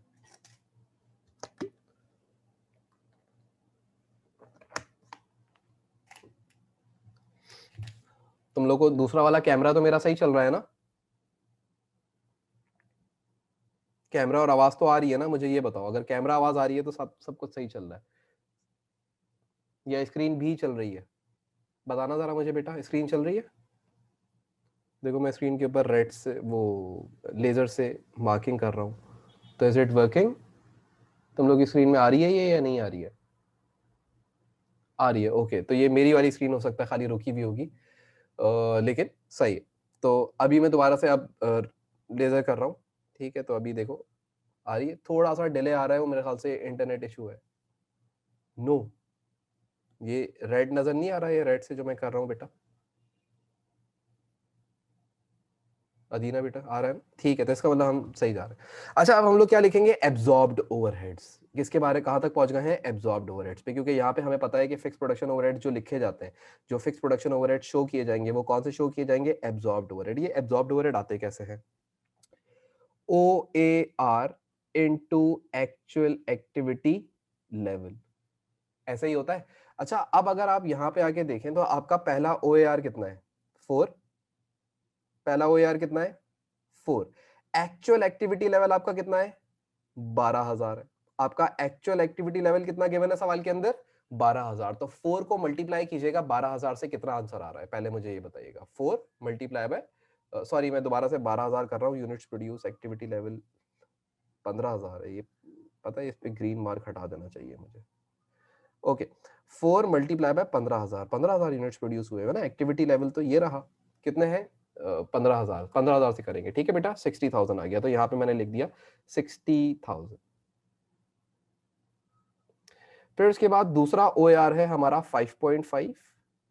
इसको मल्टीप्लाई करेंगे इस साल के एक्टिविटी लेवल से, और इस साल का एक्चुअल एक्टिविटी लेवल कितना है?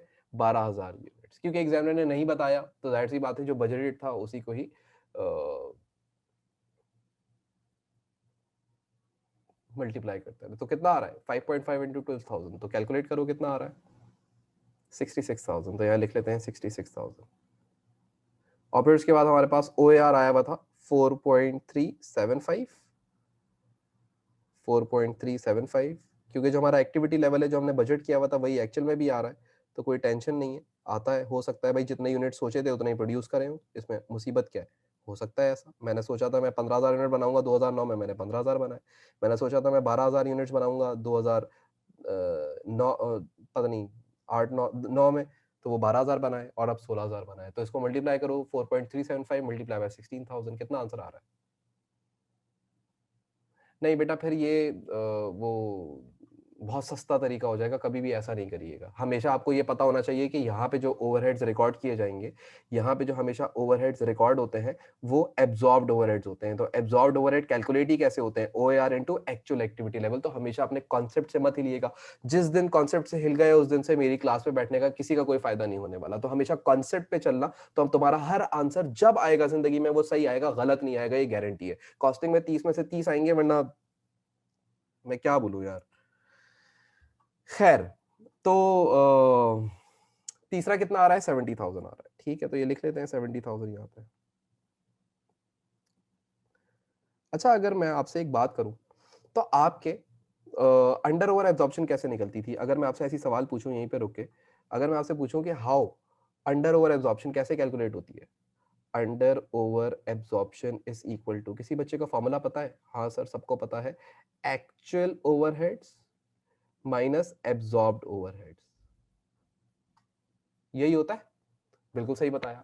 अगर मैं आपसे बोलूं कि एक्चुअल ओवरहेड्स और एब्जॉर्ब्ड ओवरहेड्स दोनों इक्वल हैं, 1 लाख के और 1 लाख के, तो अंडर ओवर एब्जॉर्प्शन कितनी आएगी? तो अंडर ओवर एब्जॉर्प्शन कितनी आनी चाहिए? 0। अगर आप नोटिस करें तो इस सवाल के अंदर 2000 जो आपका 8 था, उसके अंदर आपके वो एक्चुअल ओवरहेड्स कितने थे? 60,000 के थे। एक्चुअल ओवरहेड्स कितने के थे? 60,000 के थे। और एब्जॉर्ब्ड ओवरहेड भी आपके कितने के हैं? 60,000 के हैं। तो इट मींस कि यहां पे ना ही कोई अंडर एब्जॉर्प्शन हुई है, ना ओवर एब्जॉर्प्शन हुई है, बल्कि ओवरहेड्स दोनों जगह पे बराबर ही आ गए हैं। तो कभी कभी ऐसा भी केस आता है जिसके अंदर अंडर या ओवर एब्जॉर्प्शन नहीं हो रही होती, हमेशा जरूरी थोड़ी है। तो एग्जामिनर कभी कभी ऐसा सवाल भी देता है, तो बच्चा तलाश कर रहा होगा। अब मेरे फॉर्मूले से अगर आपको ये बात याद है, तो एक्चुअल माइनस एब्जॉर्ब, अब आपका एक्चुअल भी सेम है और एब्जॉर्ब भी सेम आंसर आ रहा है, तो ना अंडर एब्जॉर्प्शन है ना ओवर एब्जॉर्प्शन। इसका मतलब अंडर ओवर एब्जॉर्प्शन नहीं आएगी इस स्टेटमेंट के अंदर। खैर, अब आगे बात करते हैं। अगर हम बात करें 2009 की, तो 2009 के एक्चुअल ओवरहेड्स कितने के थे? सर 66,000 के। एक्चुअल ओवरहेड में से 2009 के एब्जॉर्ब्ड ओवरहेड माइनस कर दो, तो सर ये भी 66,000 है। इसका मतलब इधर भी अंडर ओवर एब्जॉर्प्शन नहीं हो रही है। और उसके बाद अगर आप तीसरे साल को देखिए, तो उसके अंदर आपके एक्चुअल ओवरहेड्स कितने के थे? 70,000 के थे। और एब्जॉर्ब्ड ओवरहेड्स भी कितने के आए? 70,000 के आए। अगेन इस सवाल के अंदर अंडर ओवर एब्जॉर्प्शन नहीं हो रही। एक अच्छा सवाल एग्जामिनर ने दिया था, एक मजेदार सवाल एग्जामिनर ने दिया था। लेकिन अगर तुम कॉन्सेप्चुअली चलते रहते, सिर्फ कॉन्सेप्ट को मान के चलते रहते कि जो एक दफा पढ़ा दिया है बस वो 100% पढ़ाया गया है हमें, अगर इस चीज पे मुझ पे अगर बिलीव करके चलोगे, तो फिर कभी कोई कंफ्यूजन नहीं होने वाली। तो यहाँ पे अगर तुम देखो, तो कोई अंडर ओवर एब्जॉर्प्शन मुझे वैसी नजर नहीं आ रही। तो मैं तो एक स्टेप आगे सोच रहा होता हूँ, लेकिन तुम भी अगर सोच रहे होते मेरी तरीके से, तो तुम भी यही सोचते कि यार इस सवाल में अंडर ओवर एब्जॉर्प्शन हो ही नहीं रही। और ये बात गारंटी है कि अंडर ओवर एब्जॉर्प्शन जरूरी नहीं है कि हर सवाल में हो रही हो। अगर तुम्हारे एक्चुअल ओवरहेड्स एब्जॉर्ब्ड ओवरहेड के बराबर आ जाएंगे, अगर तुम्हारे एक्चुअल ओवरहेड्स एब्जॉर्ब्ड ओवरहेड्स के बराबर आ जाते हैं, तो ये तो जीरो हो गया, यानी कि अंडर ओवर एब्जॉर्प्शन नहीं हो रही है। तो हो सकता है ऐसा, ऐसा हो सकता है। डन। अच्छा भाई, ऐसा ऐसा कब होगा? जब एक्चुअल एक्टिविटी लेवल और बजटेड एक्टिविटी लेवल बराबर हो। ऐसा कब होगा सर? जब अंडर ओवर एब्जॉर्प्शन ना आए। तो इसको थोड़ा सा क्लियर कर दे।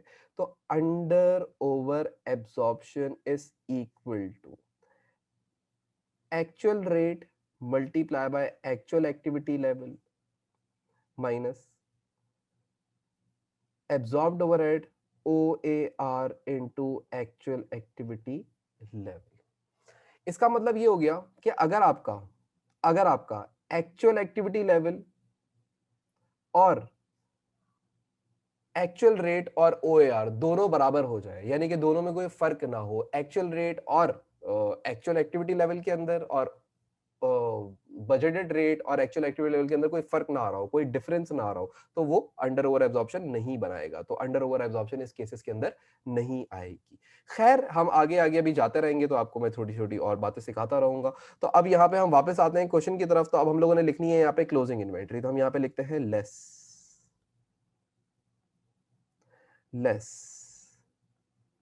Closing inventory.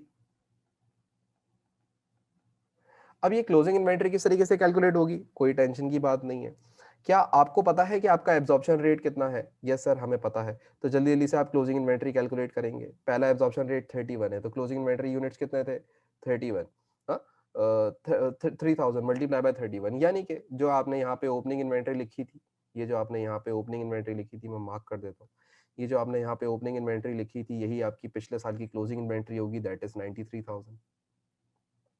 ठीक हो गया, आसान हो गया। इसी तरीके से जो आपने यहाँ पे ओपनिंग इन्वेंट्री लिखी थी 71,000 की, यही आपकी पिछले साल की क्लोजिंग इन्वेंट्री होगी 71,000। सही हो गया, आसान हो गई बात। और इसी तरीके से तीसरे साल की आप क्लोजिंग इन्वेंट्री कैलकुलेट कर लेंगे। तो तीसरे साल की क्लोजिंग इन्वेंट्री कैलकुलेट किस तरीके से करोगे? 2000 मल्टीप्लाई बाय 36.375। तो ये तीसरे साल की क्लोजिंग इन्वेंट्री कैलकुलेट कर लो, कितनी आ रही है? 2000, मैंने ये गलत कर दिया, ओके। 2000 मल्टीप्लाई बाय 3.375, 36.375 है, 36.375 है। तो जरा कैलकुलेट कर लीजिए और मुझे आंसर बताइए कितना आंसर आ रहा है।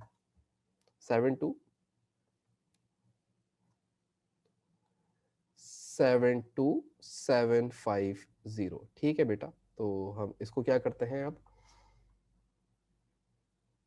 ग्रॉस प्रॉफिट कैलकुलेट करने की तरफ जाते हैं। तो पहले बताओ कॉस्ट कितनी आ रही है, कॉस्ट ऑफ सेल्स कितनी आ रही है, पहले की, दूसरे की और तीसरे की, तीनों की बेटा जल्दी से कैलकुलेट करो स्क्रीन पे और मुझे आंसर्स देना शुरू करो। 225,000 प्लस 120,000 प्लस 60,000 प्लस 60,000 माइनस 93,000। तो पहले की बताओ कॉस्ट कितनी आ रही है? 372,000 मैं यहाँ पे लिख लेता हूँ, 372,000। उसके बाद फिर दूसरे की कैलकुलेट कर लो, 93,000 plus 180,000 plus 108,000 plus 72,000 plus 66,000 minus 71,000। तो बताओ कितना आंसर आ रहा है? 448,000। ठीक है मेरा बेटा, तो मैंने ये भी लिख दिया 448,000। और इसी तरीके से तीसरे की अगर आप कैलकुलेशन करें तो तीसरे की कितनी आ रही है? 508 580 250, 580 250। ठीक है, तो बेटा अब मुझे बताओ ग्रॉस प्रॉफिट्स कितने आ रहे हैं? ग्रॉस प्रॉफिट तीनों सालों के, तो तीनों सालों का ग्रॉस प्रॉफिट पता लग जाएगा। बताओ कितना कितना कितना आ रहा है? 108,000। यहाँ पे कितना आ रहा है? 124,000। और यहाँ पे कितना आ रहा है? 155,750। ठीक है, इसमें से हम क्या करेंगे? लेस कर देंगे। अच्छा, इसके अंदर से तो और कुछ लेस करना ही नहीं है, क्योंकि और कोई फिक्स कॉस्ट थी नहीं, एक ही फिक्स कॉस्ट थी। तो नॉन प्रोडक्शन कॉस्ट कोई है नहीं सवाल के अंदर, तो इसी कोई ग्रॉस प्रॉफिट या मैं इसको प्रॉफिट ही बोल सकता हूँ डायरेक्टली। ये मेरा डायरेक्टली प्रॉफिट है। सर ये आप इधर से लेस किया करते थे, आप ऐसे लिखते थे लेस नॉन प्रोडक्शन कॉस्ट। तो सर आप वो क्यों नहीं लेस कर रहे? तो बेटा नॉन प्रोडक्शन कॉस्ट कौन सी होती थी? एडमिन एंड सेलिंग, मार्केटिंग, हाँ। तो वो तमाम जो है, क्या चीज बेटा, ये क्या बताया बेटा 480 250? ये मुझे बता दो जरा। Closing inventory.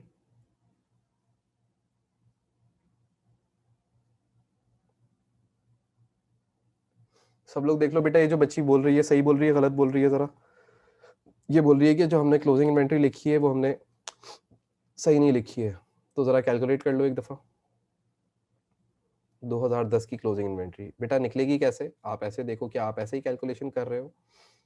क्लोजिंग इन्वेंट्री कैसे निकलेगी? 2000 मल्टीप्लाई बाय 36.375। कैलकुलेट करके देख लो मेरा बेटा एक दफा और। तो ऐसे क्लोजिंग इन्वेंट्री आएगी 2010 की, राइट? तो 2000 मल्टीप्लाई बाय 36.375। तो देखो क्या आंसर आ रहा है तुम्हारा, मुझे बताओ।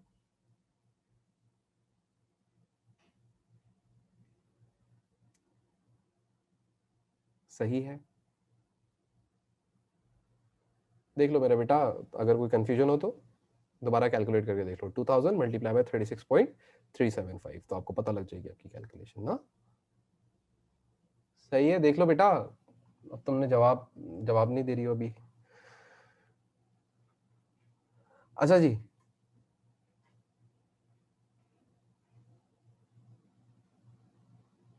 कॉस्ट ऑफ सेल्स, भाई कॉस्ट, अब वो बोल रही है कि कॉस्ट ऑफ सेल्स, क्या 580250 कॉस्ट ऑफ सेल्स आ रही है या 480250 आ रही है? जरा कैलकुलेशन कर लो। 71,000 plus 256,000 plus 144,000 plus 112,000 plus 70,000 minus 72750, 580250 आ रही है मेरे बेटा। सही है, तुम कैसे कैलकुलेशन कर रही हो? गलत कर रही हो, यही आंसर आ रहा है, मैंने कैलकुलेटर पे करके देख लिया।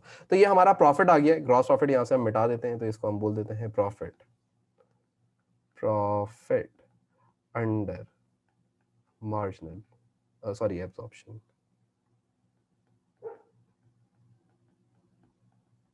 ठीक है, तो ये हम लोगों ने प्रॉफिट को कैलकुलेट कर लिया, तो यहां तक तो हमारा ये काम हो गया। अच्छा, अब एग्जामिनर बोल रहा है कि रिकंसिलिएशन स्टेटमेंट बना लो। अच्छा, अब बड़े ध्यान से ठीक है बेटा, सही। अच्छा, अब बिल्कुल ध्यान से मेरी बात सुनना, अब सारे पेन पेंसिल सारी चीजें रख दो। अब एक नया कॉन्सेप्ट देने जा रहा हूं मैं यहाँ पे। मैं क्या कॉन्सेप्ट देने जा रहा हूं, जब आपको रिकंसिलिएशन स्टेटमेंट एग्जामिनर मांगता है, यहाँ पे एग्जामिनर ने आपसे नेक्स्ट पार्ट के अंदर, जो कि हमारा पार्ट बी है, इसके अंदर बोला है prepare statement to reconcile amounts of profit each 3 years calculated both under marginal and absorption costing. अच्छा, अब आप लोगों ने क्या करना है, सबसे पहले मैं आप लोगों को बता चुका हूं कि रिकंसिलिएशन स्टेटमेंट बनती किस तरीके से। तो हम लोग यहाँ पे 3 डिफरेंट कॉलम बना लेते हैं, ताकि आपको मैं अच्छे से समझा सकूं इस बात को। ध्यान से, हाँ, अभी कॉपी नहीं करना, मैं तुम्हें कॉपी करने का टाइम जरूर दूंगा, प्रॉमिस। बस ये समझना इंपॉर्टेंट है। चलो भाई, ये हमारे पास एक 2008 है,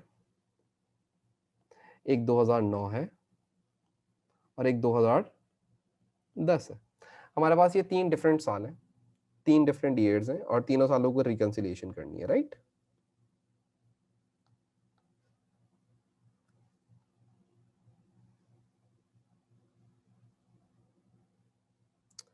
टू 2010, सबसे पहले हम लिखते हैं प्रॉफिट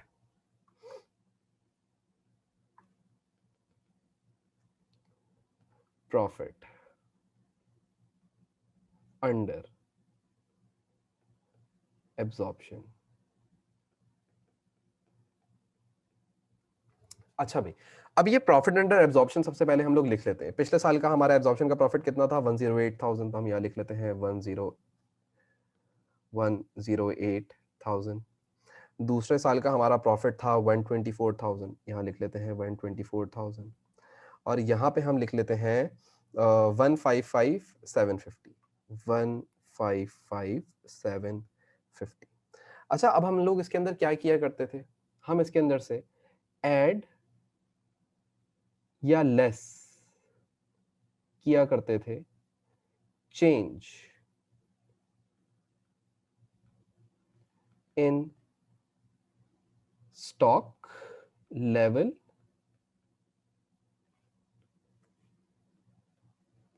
इनटू OAR। यानी कि हम क्या किया करते थे, ओपनिंग इन्वेंट्री के यूनिट्स को माइनस कर दिया करते थे क्लोजिंग इन्वेंट्री के यूनिट से, और उसको फिर हम मल्टीप्लाई कर दिया करते थे OAR से। हम ये काम किया करते थे। कुछ भी लिख सकते हो बेटा, एब्जॉर्प्शन से शुरू कर लो या मार्जिनल से, वो डिसीजन रूल तो मैं बता चुका हूँ, तो दोनों से कहीं से भी शुरू कर सकते हो, कोई फर्क नहीं है। मेरे मेरे सबसे करीब एब्जॉर्प्शन था, मैंने एब्जॉर्प्शन शुरू कर दिया, मुझे क्या फर्क पड़ता है।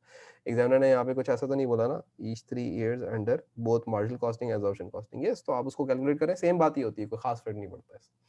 अच्छा, हम ये किया करते थे। अच्छा, आप याद रखिएगा, ये जो ओपनिंग इन्वेंट्री और क्लोजिंग इन्वेंट्री का जो OAR होता था, वो सेम हुआ करता था। वो क्या हुआ करता था, पिछले सवालों में जितने हमने सवाल करे हैं, ये ओपनिंग इन्वेंट्री और क्लोजिंग इन्वेंट्री का जो OAR हुआ करता था, वो सेम हुआ करता था। ऐसा है या नहीं है, पहले आप ये बताइए, ये बात मानते हैं या नहीं मानते? मानते? हर साल जो हम लोगों ने पिछले क्वेश्चन करे हैं, तो उसके अंदर OAR सेम होता था, हालांकि इस साल तीनों सालों का डिफरेंट OAR आया। 5, 4, 5.5 एंड 4.375, यानी कि इधर हर साल का OAR क्या आ रहा है, डिफरेंट आ रहा है। हाँ, इतनी बात पहले मानते हैं क्योंकि मैं एक कॉन्सेप्ट देने जा रहा हूं, तो आप लोगों ने सिर्फ मुझे चैट बॉक्स के ऊपर हाँ या ना में जवाब देने, क्योंकि इससे पहले हम लोगों ने जब भी हम लोगों ने क्वेश्चन करा था तो उसने हमें फिक्स कॉस्ट एक दफा दे दी थी, बस वो वही हुआ करती थी। OAR यहाँ पे भी 100 है, हाँ इधर भी 100 था मार्च में, अप्रैल में भी 100 था, तो OAR चेंज नहीं हो रहा था। बट अगर आप इस क्वेश्चन के अंदर देखिए तो इस क्वेश्चन के अंदर जो आपका OAR है वो हर तीनों सालों का डिफर करता है, 4, 5.5 एंड 4.375। अच्छा, अब हम क्या करते हैं, हम जो है ना सबसे पहले तो एक काम करते हैं, थोड़ा सा जो है ना इसको सही कर लेते हैं। ये बहुत जगह घिरी हुई है, इतनी जगह चाहिए ही नहीं हमें यहाँ पे।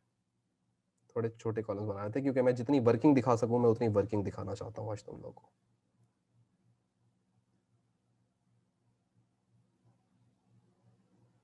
ठीक है बेटा, ये मैं वही लिख रहा हूँ, वही मिटा के 2008, 2009 एंड 2010। प्रॉफिट एंड एब्जॉर्प्शन हम देख लेते हैं जल्दी जल्दी से। 1,08,000 था तो ये लिख लेते हैं 108,000। ठीक है बेटा, फिर उसके बाद दूसरा जो था वो 124,000 था, वो लिख लिया 124,000। और फिर जो हमारे पास तीसरा था वो हमारे पास कितना था, 155,750, तो हम ये लिख लेते हैं 155,750। अच्छा भाई, अब हम लोग बात कर रहे थे कि हम लोग क्या कैसे कैलकुलेशन किया करते थे, opening inventory units minus closing inventory units multiply bye OAR। और ये जो OAR होता था ये एक ही सवाल के अंदर गिवन होता था, लेकिन इस सवाल के अंदर OAR डिफर करते हैं। इस सवाल के अंदर OAR क्या करते हैं, डिफर करते हैं। अब याद रखिएगा, अब याद रखिएगा, जब आप ऐसा कोई चीज एक्सपीरियंस करो, कोई ऐसी चीज देखोगे जिसके अंदर ओपनिंग इन्वेंटरी का और क्लोजिंग इन्वेंटरी पे डिफरेंट OAR से उनकी मार्जिनल रेट और एब्जॉर्प्शन रेट निकले हुए हैं, तो अब आप लोगों ने क्या काम करना है, करना वही है जो पहले कर रहे थे। सिर्फ एक चीज याद रखिएगा, यहां पे आप क्या करेंगे, ऐड या लेस। सबसे पहले opening inventory units into OAR less, यहां बड़ा बड़ा लिख रहा हूं, minus closing inventory units into closing का जो भी OAR था उसकी बेसिस के ऊपर। अच्छा भाई, अगर हम बात करना स्टार्ट करें तो सबसे पहले अगर हम देखें तो हमारे पास जो ओपनिंग इन्वेंटरी थी पहले साल वो कितनी थी, वो तो ओपनिंग इन्वेंटरी थी हमारे पास 0। कितनी थी, 0 थी। तो अब मेरे पास OAR कितना था पहले साल, 4 था। तो पहले साल तो हमें कोई खास वर्किंग नहीं करनी, तो हम लिखेंगे ओपनिंग इन्वेंटरी यूनिट्स वर 0। जरा देखिएगा इसको, opening inventory units were 0 multiply by OAR was 4। अच्छा, यहाँ पे OAR चेंज नहीं हो रहा, ओपनिंग क्लोजिंग दोनों के अंदर OAR चेंज नहीं हो रहा, तो पुराने तरीके से भी कर सकते थे, लेकिन जब दो OAR आगे की चीजों में गिवन है तो अभी से ही करना शुरू कर दीजिएगा। सबसे पहले हम यहाँ पे लिखते हैं 0 multiply by 4, this is opening inventory units multiply bye OAR minus closing inventory units हमारे पास कितने हैं, 3000 मल्टीप्लाई बाय OAR कितना है, 4 है, तो यहां पे हम लिखेंगे 3000 मल्टीप्लाई बाय 4। तो अब मुझे ये बताइए कि आंसर कितना आ रहा है, जरा आंसर कैलकुलेट करके बताइएगा, आंसर बताएं कितना आ रहा है। सब लोग कैलकुलेशन करें और आंसर बताएं कितना आ रहा है। 12,000। सिर्फ आंसर, पहले तो आंसर देखो ना, आंसर कितना आ रहा है, 12,000 आंसर आ रहा है। यानी कि यहां पे मुझे कितना रिकॉर्ड करना है, 12,000 रिकॉर्ड करना है। कितना रिकॉर्ड करना है, 12,000। मैं यहां पे लिख लेता हूं, ये मैं वर्किंग कर रहा था 2008। अच्छा, अब सवाल ये उठता है कि 2000 ऐड होना चाहिए या ये 2000 सब्ट्रैक्ट होना चाहिए, तो आपने क्या देखना है, अगेन वही डिसीजन रूल। डिसीजन रूल आपको क्या सिखाया था कि अगर इन्वेंट्री में इंक्रीज आएगा, अगर ओपनिंग इन्वेंट्री और क्लोजिंग इन्वेंट्री का जो चेंज होगा उसमें अगर इंक्रीज आ रहा होगा तो एब्जॉर्प्शन का प्रॉफिट ज्यादा होगा और मार्जिन का कम होगा। डिसीजन रूल याद है, इंक्रीज इन स्टॉक लेवल, अगर इंक्रीज आ जाएगा तो एब्जॉर्प्शन कॉस्टिंग का प्रॉफिट ज्यादा एंड मार्जिनल कॉस्टिंग का प्रॉफिट कम होगा। और अगर डिक्रीज इन स्टॉक लेवल आ जाता है तो फिर एब्जॉर्प्शन कॉस्टिंग का profit come and marginal costing का प्रॉफिट ज्यादा हो जाता है। अब आप यहां पे मुझे केस देख के बताइए, क्या इंक्रीज इन स्टॉक लेवल है या डिक्रीज इन स्टॉक लेवल है? ओपनिंग में 0 थे और अब 3000 हो गए, तो इंक्रीज है या डिक्रीज है? बताए ना, इंक्रीज है या डिक्रीज है? इंक्रीज है। अगर इंक्रीज इन स्टॉक लेवल है तो एब्जॉर्प्शन कॉस्टिंग का प्रॉफिट ज्यादा आया हुआ होगा, तो मार्जिनल का क्या आया हुआ होगा? कम आया हुआ होगा। तो यानी कि इस 12,000 रुपए को कम कर दीजिए, यानी कि माइनस कर दीजिए एब्जॉर्प्शन के प्रॉफिट से, तो प्रॉफिट अंडर मार्जिनल पता लग जाएगा हमें। Profit under marginal. तो बेटा जरा माइनस करो, आंसर बताओ कितना आ रहा है? 108,000 माइनस 1,12,000 रुपए, तो बताओ कितना आंसर आ रहा है? 96,000। ठीक है, तो मैं यहाँ पे लिख रहा हूँ 96,000। अच्छा जी, अब हम बात करते हैं 2009 की।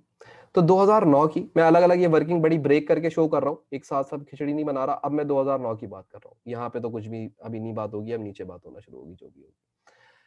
2009 के अंदर सबसे पहले तो मुझे ये पता होना चाहिए कि मेरे पास जो इन्वेंट्री थी ओपनिंग, वो कितने यूनिट्स थे। तो 2009 के ओपनिंग यूनिट्स अगर आप देखें तो कितने थे? 3000 थे। कितने यूनिट्स थे? 3000 थे। हाँ, 3000। लेकिन इसको कौन से ओएआर से मल्टीप्लाई करूंगा, नए वाले या पुराने वाले, 2009 वाले या 2008 वाले? क्योंकि ये ओपनिंग इन्वेंट्री है तो पीछे से कैरी फॉरवर्ड होती भी आई होगी, तो मैं कौन से ओएआर से मल्टीप्लाई करूंगा इसको? पुराने वाले से या नए वाले से? 2008 वाले से, यानी कि मल्टीप्लाई बाय 4 माइनस। अभी क्लोजिंग इन्वेंट्री मेरी कितनी हो चुकी है? 2000 यूनिट्स हो चुकी है। कितनी हो चुकी है? 2000 यूनिट्स। अब इस 2000 यूनिट को किससे मल्टीप्लाई करूंगा सर? नए वाले ओएआर से, दैट इज 5.5। क्योंकि दो डिफरेंट ओएआर है तो दो डिफरेंट तरीके से कैलकुलेशन करके यहाँ पे एग्जामिनर को शो करूंगा। आंसर बताइए कितना आ रहा है? सबसे पहले तो आंसर निकालिए, आंसर बताइए कितना आ रहा है? 3000 multiply by 4 minus 2000 multiply bye 5.5। Answer बताएं कितना आ रहा है? 1000। अच्छा, अब सवाल यह है कि इस 1000 को मुझे ऐड करना पड़ेगा या सब्ट्रैक्ट करना पड़ेगा, तो डिसीजन रूल देखूंगा।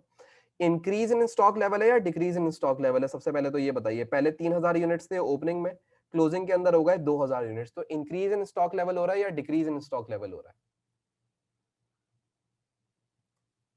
सब लोग बताएंगे, सब लोग बताएंगे तो मजा आएगा। डिक्रीज हो रहा है, इसका मतलब अगर डिक्रीज इन स्टॉक लेवल है तो एब्जॉर्प्शन कॉस्टिंग का प्रॉफिट कम हुआ होगा और मार्जिनल कॉस्टिंग का प्रॉफिट ज्यादा हुआ होगा। यानी कि इस 1000 रुपए का मुझे क्या कर देना चाहिए? ऐड कर देना चाहिए। यानी कि इसका आंसर नीचे जो मेरे पास बनेगा वो कितना बन जाएगा? 1,25,000 बन जाएगा। कितना बन जाएगा? 1,25,000 बन जाएगा। यहाँ पे और यहाँ पे मैंने भी कोई कैलकुलेशन नहीं की। डन। अब बात करते हैं 2010 की। 2010 में क्या हुआ? 2010 में अगेन सबसे पहले तो आप वही लेंगे जो आपका ओपनिंग इन्वेंट्री होगी, तो पिछले साल की क्लोजिंग इन्वेंट्री दैट वाज 2000, तो इस साल की वो ओपनिंग इन्वेंट्री बन जाएगी और इसके ऊपर ओएआर भी कौन सा लगेगा? वही पुराना वाला। वही कौन सा वाला लगेगा? पुराना वाला। अगर मैं इसको थोड़ा सा मिटा दूं, अगर मैं आपको लेके चलूं, तो पहले इसकी क्लोजिंग इन्वेंट्री थी, अगले साल की यही ओपनिंग इन्वेंट्री बनी, राइट? अभी ये इस साल की क्लोजिंग इन्वेंट्री थी तो इस साल की 2010 की ये ओपनिंग इन्वेंट्री बन गई। यही काम हुआ है। अच्छा, अब 2010 की क्लोजिंग इन्वेंट्री यूनिट्स कितने अगर आप देखें तो वो 2000 यूनिट्स हैं। वो कितने आ रहे हैं?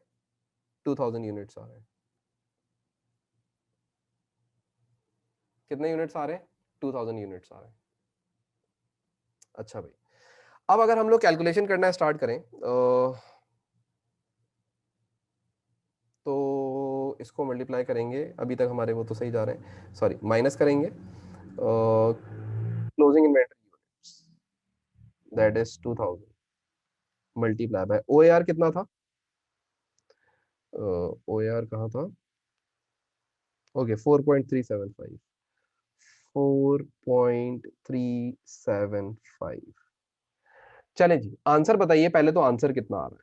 इन दोनों को सॉल्व कर लीजिए और आंसर बताइए कितना आ रहा है। 2250। इस 2250 को ऐड करना चाहिए या लेस करना चाहिए? कॉन्सेप्चुअल बात आ गई है, बहुत कॉन्सेप्चुअल बात आ गई।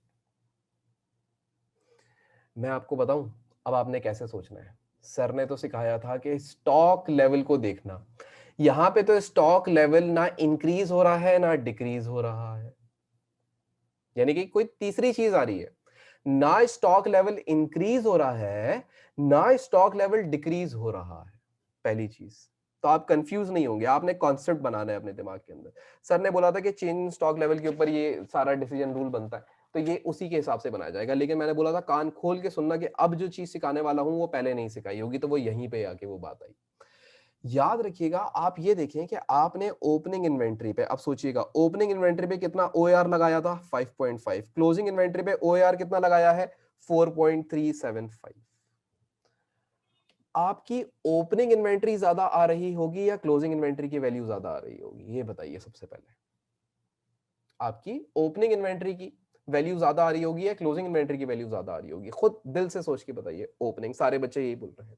अच्छा, अब याद रखिएगा और सोचिएगा, आपकी जो ओपनिंग इन्वेंट्री है अगर उसकी वैल्यू ज्यादा है और क्लोजिंग इन्वेंट्री की वैल्यू कम है, हाँ, ओपनिंग इन्वेंट्री की वैल्यू ज्यादा है और क्लोजिंग इन्वेंट्री की वैल्यू कम है, तो एब्जॉर्प्शन कॉस्टिंग के थ्रू प्रॉफिट ज्यादा आना है या कम आना है? एब्जॉर्प्शन कॉस्टिंग के थ्रू प्रॉफिट ज्यादा आना है या कम आना है? कम आना है, बिल्कुल सही।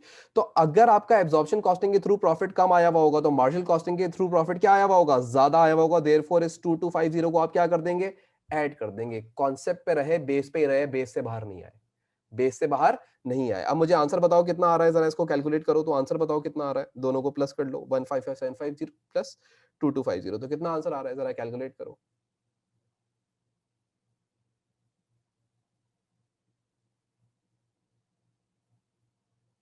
कितना आ रहा है, 158,000। अगर हम देखें तो पहला हमारा आ रहा है 96,000, तो हम यहाँ से मैच कर लेते हैं, ये भी आ रहा है 96,000, राइट। फिर दूसरा अगर हम देखें तो हमारा आ रहा है 125,000, यहाँ से देखें तो हमारा कितना आ रहा है प्रॉफिट नवाजल 125,000, एंड फिर आ रहा है 158,000 and 158,000। Yes, correct, correct, correct.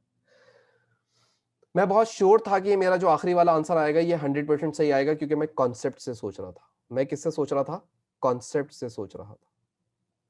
और आपको ये बात मैं पहले भी मेरे ख्याल से बता चुका हूँ, कहीं ना कहीं ये बात करते हुए पीछे अगर मेरे सामने वो नज़र में गुजर जाए वो बात, कि मैंने आप लोगों को बताया था कि एब्जॉर्प्शन कॉस्टिंग का प्रॉफिट कब ज़्यादा आता है और मार्जिनल कॉस्टिंग का प्रॉफिट कब ज़्यादा आता है। मैंने शायद इन क्लासेस के अंदर, इस क्लास के अंदर ही मैंने कहीं बताया होगा। ये रहा, नहीं यहाँ पे तो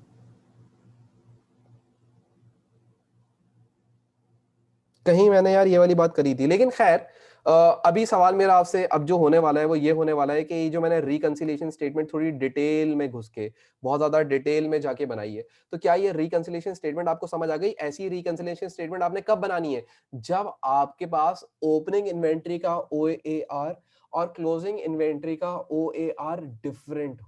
वरना तो आपने वही तरीका करना है, चेंज स्टॉक इनटू ओएआर, सही है, चेंज स्टॉक लेवल इनटू ओएआर, तब तो आपने वही काम करना है। लेकिन अगर आप ये देखो कि आपका ओपनिंग इन्वेंट्री का ओएआर अलग है और क्लोजिंग इन्वेंट्री का ओएआर अलग है, तो फिर आप लोगों ने क्या इस्तेमाल करना है या क्या काम इस्तेमाल करना शुरू करना है, ये काम आपने इस्तेमाल करना शुरू करना है। यहाँ पे मैं लिख लेता हूँ, ये opening inventory units into opening OAR minus closing inventory units into closing OAR. ये चीज आपने एडलेस करनी होगी किस टाइम पे, जब आपके पास दो ओएआर सवाल के अंदर हो, ओपनिंग इन्वेंट्री पे अलग ओएआर लग रहा हो, क्लोजिंग इन्वेंट्री पे अलग ओएआर लग रहा हो। मैं दोबारा रिपीट करता हूँ, ओपनिंग इन्वेंट्री पे अलग ओएआर लग रहा हो, क्लोजिंग इन्वेंट्री पे अलग ओएआर लग रहा हो, तब ये चीज यूज करनी है। जब ओपनिंग इन्वेंट्री पे अलग ओएआर लग रहा हो, क्लोजिंग इन्वेंट्री पे अलग ओएआर लग रहा हो, तब ये चीज यूज करनी है। लेकिन आप नोटिस करें, पहले साल ओएआर में डिफर नहीं था, हाँ, पहले साल ओएआर दोनों के सेम थे, लेकिन हम लोगों ने इसी तरीके से ही सॉल्व करना स्टार्ट कर दिया है इसको, ताकि मैं आपको वो कॉन्सेप्ट देना चाह रहा था कि opening inventory units multiply by opening OAR minus closing inventory units multiply by closing OAR. तो अगर आपके पास दो ओएआर सवाल के अंदर गिवन होंगे तो रिकंसिलिएशन स्टेटमेंट इस तरीके से बनाई जाएगी। हालांकि कोई मुश्किल बात नहीं है। क्या चीज है, opening inventory units into opening OAR minus closing inventory units into closing OAR. Sir अगर सेम हो closing minus opening into OAR से मल्टीप्लाई, यस, अगर अगर ओआर डिफर नहीं करता तो फिर आपने यही करना है, opening inventory minus closing inventory, जो भी आपके पास आंसर आ रहा हो उसको आपने ओआर से मल्टीप्लाई कर देना है। इफ नॉर्मल तमाम सवाल जितने आप करोगे उन तमाम सवालों के अंदर ओएआर चेंज नहीं हो रहा, लेकिन मैं क्या करता हूं, मैं क्लास के अंदर वो क्वेश्चंस कराने की कोशिश करता हूं जो आपको कुछ नया कॉन्सेप्ट दे सके, कोई नई चीज सिखा सके। आसान सवाल तो मैं आपको अभी खोल के दूं, आप अगला सवाल आप बोलोगे यार सर ये तो आराम से हो गया, कोई मसले की बात नहीं। तो मैंने जो भी क्वेश्चन मैं क्लास में लेके बैठूं तो याद रखना कि वो क्वेश्चन बड़ा इंपॉर्टेंट था, उसके अंदर बड़ी काम की चीजें आपको सीखने को मिल रही थी। इस क्वेश्चन के अंदर दो चीजें सीखने को मिली है हमें। पहली चीज ये कि अंडर ओवर एब्जॉर्प्शन नहीं आई इस सवाल के अंदर, और वो हमने अपने कॉन्सेप्ट से ही सीखा कि एक्चुअल माइनस एब्जॉर्ब दोनों ही बराबर थे, तो अंडर ओवर एब्जॉर्प्शन नहीं आनी थी। पहली चीज इस क्वेश्चन के अंदर वो थी। दूसरी चीज, ओएआर आपको दिए हुए नहीं थे, आपने खुद से निकालने थे, तो आपको फिक्स कॉस्ट पर यूनिट निकालने के लिए टोटल कॉस्ट को डिवाइड करना पड़ा था number of units produce. And then फिर तीसरी चीज आपके इस सवाल के अंदर आपके पास ओपनिंग और क्लोजिंग इन्वेंटरीज पे जो ओएआर अप्लाई हुए हुए थे वो डिफर करते थे, वो दोनों एक दूसरे से डिफरेंट थे। तो देयरफॉर आपने क्या किया, आपने जो रिकंसिलिएशन स्टेटमेंट बनाई वो थोड़ी सी डिटेल में जाके बनाई। ये तीन इंपॉर्टेंट पॉइंट्स थे इस क्लास के अंदर जो आपको मेरे ख्याल से अच्छे से समझ आने चाहिए। क्या ये सारे तीनों पॉइंट्स आपको क्लियर है वन बाय वन? यहां से हमने ये सवाल करना मेरे ख्याल से स्टार्ट किया था। ये सवाल दिखने में तो ये इतना सा सवाल था, ये कुछ भी नहीं था, ये समझ लो कि ये सवाल शुरू यहाँ से हुआ था और खत्म ये यहाँ पे आके हो गया था। हाँ, ये सवाल इतना सा सवाल था, ये इन्फॉर्मेशन थी, लेकिन देखो कितनी गहराई थी इतनी सी इन्फॉर्मेशन के अंदर। एग्जामिनर बच्चा नहीं है, एग्जामिनर बड़ा सोचता है, और इसीलिए जो ऑलरेडी जो पढ़ा रहे होते हैं उनको भी सोचना पड़ता है। सर अगर direct material, direct labour, variable production add करके डायरेक्ट मार्जिनल रेट से मल्टीप्लाई करते हैं तो आंसर सेम आएगा। बेटा मार्जिनल रेट और ओएआर में जमीन आसमान का फर्क है, क्या बात कर रहे हो यहाँ पे बैठ के, कैसी बात करी है ये? Marginal rate is a totally different thing, whereas absorption जो ओएआर होता है वो तो बिल्कुल ही अलग चीज होती है बेटा। तो ऐसा तो कभी हो ही नहीं सकता, ऐसा तो आप सोच भी नहीं सकते।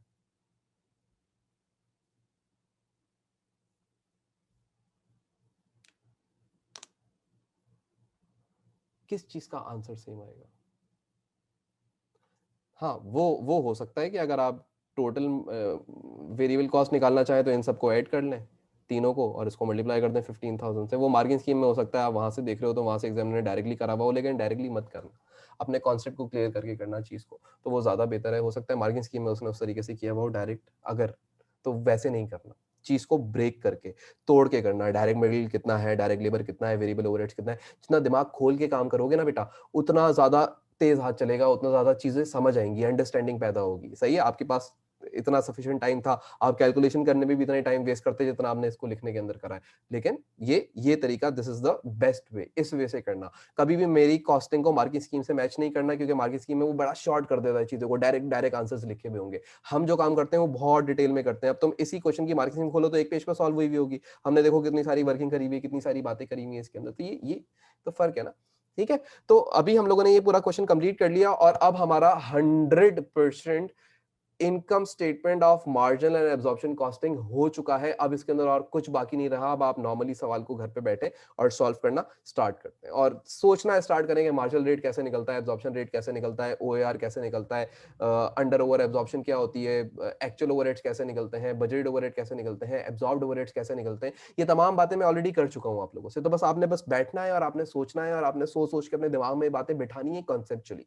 दैट्स इट, बस इसका मतलब हमने ये सारी चीजें करनी है। अब इसके अंदर हमें इस टॉपिक के अंदर अब जरूरत नहीं है कि हम मजीद कोई बातचीत करें इस बारे में। आज की क्लास में क्वेश्चन, मुश्किल क्वेश्चन कराने का मकसद भी ये था कि आप लोगों ने बोला था सर एक और क्लास हो जाए, तो मैंने बोला फिर चीज भी ऐसी कराओ कि वो एक और क्लास लगेगी, एक और क्लास हुई है। क्लियर है? जितनी चीजें अभी तक हम लोगों ने करी है सब कुछ क्लियर है यहाँ तक? पहले मुझे बताओ, सब लोग मुझे बताएं प्लीज, सब कुछ क्लियर है जितनी चीजें अभी तक हम लोगों ने करी है?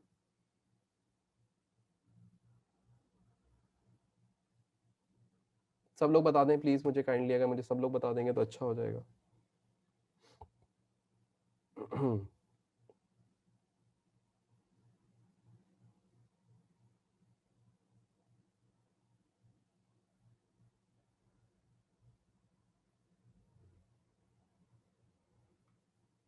सबको क्लियर है?